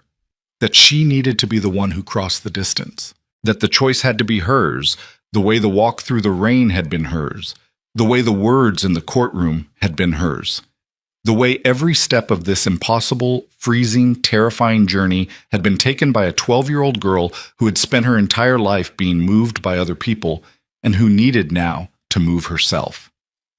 Haven walked down the aisle between the gallery benches. Her sneakers, the same soaked sneakers from Tuesday night, dried now, but permanently stained with rain and road, and the 8 miles between hopelessness and a garage door made soft sounds on the courtroom floor. She stopped in front of Warden. She looked up at him. He looked down at her. 6'2" and 81 pounds, scarred leather and a too big sweater, concrete eyes and dark ones. 2 people standing in a courtroom built for endings, having just witnessed a beginning. "Now what?" Haven said. "Now we go home," Warden said. Haven nodded. She reached out and took his hand the way she'd taken it the day before, her small fingers disappearing inside his grip. But this time, she didn't just hold on. She squeezed. Once. Brief. The pressure of someone who is learning, for the first time, that reaching for another person doesn't always mean falling. They walked out of the courtroom. The hallway was full. Bikers, civilians, Marge Kessler from the diner crying into a napkin, Paulie Orta blowing his nose, Cora Blanchard standing ramrod straight with her reading glasses on, and her jaw set and tears streaming down her face without her acknowledging them. Aldridge was there too, standing near the wall with her box of documents and her phone pressed to her ear, already coordinating the next phase of the investigation that Haven's notebook had ignited. Outside, the November air was cold and clean. The storm was gone. The sky was high and pale and empty, the kind of sky that appears after days of weather, scrubbed raw by wind, too tired to produce anything but light. 30 motorcycles waited at the curb. Warden mounted his Harley. Marie climbed on behind him and wrapped her arms around his waist and pressed her cheek against his leather cut the way she'd done 1,000 times on 1,000 rides, and the gesture was so practiced, so ordinary, so completely devoid of performance that Haven, watching from the sidewalk, felt that nameless, warm thing beneath her ribs expand another fraction of an inch. "You're riding with Decker," Warden said. "That okay?" Haven looked at Decker. He was sitting on his Harley with a helmet in each hand. One for him, one size smaller, borrowed from someone, the chin strap adjusted to fit a 12-year-old head. He didn't say anything. He just held out the helmet the way he'd held out the plate of burned toast. Imperfect, sincere, offered without conditions. Haven took the helmet, put it on. The weight of it surprised her. Heavier than she expected, pressing against her skull with a solidity that felt like protection rather than confinement. She climbed onto the back of Decker's Harley, and her feet didn't reach the pegs, but that didn't matter because Decker showed her where to put her hands, and she gripped the back of his jacket, and the leather was warm from his body heat, and the engine vibrated through the seat into her bones.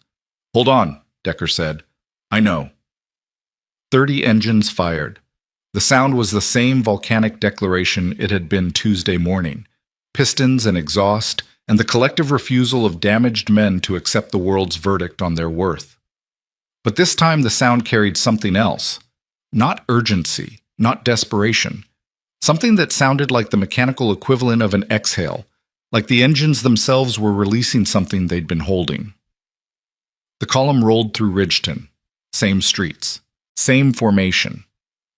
But the city looked different through Haven's visor. The buildings brighter, the faces of pedestrians more distinct, the world sharper and more detailed and more present, the way the world looks when you stop watching it through the window of a state car and start seeing it from the back of a motorcycle surrounded by people who chose you. They didn't go to the clubhouse. They went to Marge Kessler's diner.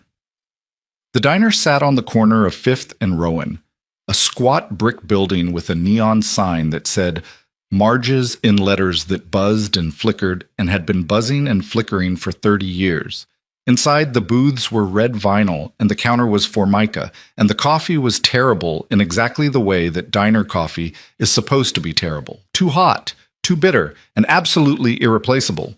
Marge had opened early. She'd set up the long table in the back. the one reserved for parties and holidays, and the rare occasions when all 30 storm riders showed up at once. The table was set. Coffee was ready. Plates of food were emerging from the kitchen. Eggs, bacon, toast, pancakes, hash browns, the full architecture of an American breakfast served without restraint or portion control, because Marge Kessler had been feeding these men for 15 years, and she knew that the best way to tell someone they mattered was to put more food in front of them than they could possibly eat. Haven sat at the table, between Warden and Marie, across from Decker, surrounded by 30 men who were too loud and too large, and who ate with the graceless enthusiasm of people who had been running on adrenaline and coffee for 3 days and had finally been given permission to stop. Someone told a joke. Someone else laughed too loud. Colt knocked over a glass of orange juice and grease caught it before it hit the table, and Nails said something that made Roach almost light the cigarette behind his ear before Marge shouted from the counter that if he lit that thing inside her diner, she would end him, and the whole table erupted in the kind of laughter that isn't really about what's funny, but about the fact that laughing is possible. That after everything, after the storm and the courthouse and the marshals and the black SUV and the nights on the porch watching the tree line, the human capacity for laughter had survived intact. Haven didn't laugh. Not yet. She sat at the table with her hands wrapped around a mug of terrible coffee and watched the chaos around her with the careful, cataloging attention she'd applied to every environment she'd ever entered. But something was different in the way she watched. The exits were still noted, the threats were still assessed, but beneath the assessment, beneath the calibration, beneath the 12 years of survival mechanics that ran constantly in the background of her consciousness, like an operating system she couldn't shut down, something new was running. Not trust. Not yet. Trust would take years. Years of Warden being Warden, years of Marie being Marie, years of Decker sitting 3 feet away and saying nothing and being present. Years of burned toast and terrible coffee and the sound of 30 engines outside every school event and parent-teacher conference and birthday and bad day and good day and ordinary day. Trust would be built the way the cabin was built, board by board, nail by nail, slow and deliberate and subject to weather. But something before trust, the precursor, the foundation on which trust would eventually be constructed, if the materials held and the builders showed up, and the storms didn't tear it down faster than it could be repaired. Belonging. The word arrived in her mind without announcement. It simply appeared, like a light turning on in a room she didn't know she had. Belonging. The sensation of being inside a space that had been made for you, or that had made room for you, or that had looked at you and decided that making room was worth the effort. Marie's hand landed on her shoulder, brief, light. The weight of a sparrow landing and leaving. Haven didn't flinch. She noted this with a private, astonished clarity. She didn't flinch. For the first time in years, an adult touched her without warning, and her body didn't react as if it had been struck. "Eat your breakfast," Marie said. Haven ate. The diner filled with morning light. It came through the windows in long, warm bands that fell across the table and turned the coffee mugs to gold and caught the dust in the air and made it visible, tiny particles floating in the light like evidence of all the invisible things that are always present but only become visible when the angle is right. Outside, 30 Harleys lined the curb. Chrome caught the sun. Engines cooled with the ticking sound of hot metal contracting in cold air. The neon sign buzzed. A woman walked past on the sidewalk and stopped and looked at the motorcycles and looked through the window at the table full of bikers and the girl sitting among them and walked on, shaking her head, smiling at something she didn't understand but recognized. At the table, Warden drank his coffee. Marie ate her eggs. Decker read the back of a syrup bottle because Decker read everything within arm's reach when he was nervous, and being happy made him nervous because happiness was a state he'd had less practice with than danger. Roach sat at the end of the table with his arms crossed and his unlit cigarette behind his ear and watched the room with the quiet, grudging satisfaction of a man who had been right about the risks and wrong about whether the risks were worth taking, and who was, for once in his life, grateful to be wrong. Colt leaned across the table toward Haven. "Hey, kid." Haven looked at him. "Welcome home." The words were simple. 2 words, in fact, that contained nothing profound and everything necessary. Welcome home. spoken in a diner on a Thursday morning by a man with a criminal record and a leather jacket and scars on his hands, and absolutely zero qualification to raise a child except the single most important one: he had chosen to. Haven looked at her coffee, looked at the table, looked at the 30 men and one woman who surrounded her in a booth in a diner in a city that had tried to erase her and failed. "Thanks," she said, and she drank her coffee. And outside the neon buzzed and the engines ticked, and the November air moved through the streets of Ridgeton carrying the sound of something that might have been an ending but felt, for the first time in Haven Morelli's 12 years on this earth, like the beginning of something she didn't have to survive alone. 6 years later, on a warm Saturday in June, Haven Morelli stood behind a podium on the steps of the Ridgeton County Courthouse, the same steps she'd walked up in a too-big sweater with 30 bikers around her, and addressed a crowd of 400 people at the first annual Guardians Ride charity event. She was 18. She was an honor student. She had been accepted to the State University's pre-law program on a full scholarship, and in her application essay she had written 11 pages about a composition notebook and the woman who taught her that keeping records was the first act of resistance against a system designed to make you disappear. Behind her, on those marble steps, stood 30 men in leather, older now, grayer. Warden's beard was almost white. Roach had finally lit the cigarette, once at Haven's high school graduation, in the parking lot, where he smoked half of it and put it out and put it back behind his ear and never lit it again. Decker had a daughter of his own now, a 2-year-old named Rebecca who called Haven Auntie and pulled on Grease's beard at Sunday dinners, and was growing up in a world where the word family meant exactly what the people in it decided it meant. Marie stood beside Warden. Her hand was in his. Her hair was fully gray now, and she wore it down, and it caught the June light, and she looked at Haven the way she had looked at her from the first morning in the cabin, with the steady, unsentimental, absolute love of a woman who had been given a second chance at life by a nurse in a hospital bathroom and had spent 12 years repaying it by raising that nurse's daughter. In the crowd, Aldridge stood near the back. The investigation she had sparked with a box of documents in a courtroom had resulted in the shutdown of all 17 Ariston Holdings facilities, the indictment of 14 county officials across 9 states, and the recovery and replacement of 231 children who had been systematically funneled into a for-profit machine. Gerald Tate was serving 12 years. Denise Bowman had served 3 and was released and had disappeared into a life that didn't include her name on any child's file ever again. Judge Raymond Cross had been disbarred. Victor Lassiter had never been found. Haven looked at the crowd, families, children, social workers who had come to learn, legislators who had come to listen, bikers from 12 different clubs who had ridden from 5 different states to stand on a street in Ridgeton and rev their engines for kids who needed to hear what a wall sounded like. She leaned into the microphone. "When I was 12 years old," she said, "I stole a form from a clerk's desk and walked 8 miles in the rain to ask a room full of strangers to be my family." She looked at Warden. He looked back. Concrete eyes, wet. He didn't wipe them. He never did. They said yes, and they never stopped saying it. Behind her 30 engines fired. The sound rolled through the streets of Ridgeton like a promise kept, like a debt repaid, like the mechanical heartbeat of a family built from broken parts that held together not because they were perfect, but because they chose to. Haven smiled. The Harleys thundered, and somewhere in the sound, beneath the exhaust and the chrome and the leather and the scars and the years, was the echo of a 6-year-old memory whispered in a parked car by a woman who knew she was disappearing. "Find the storm riders. They won't turn you away." They didn't.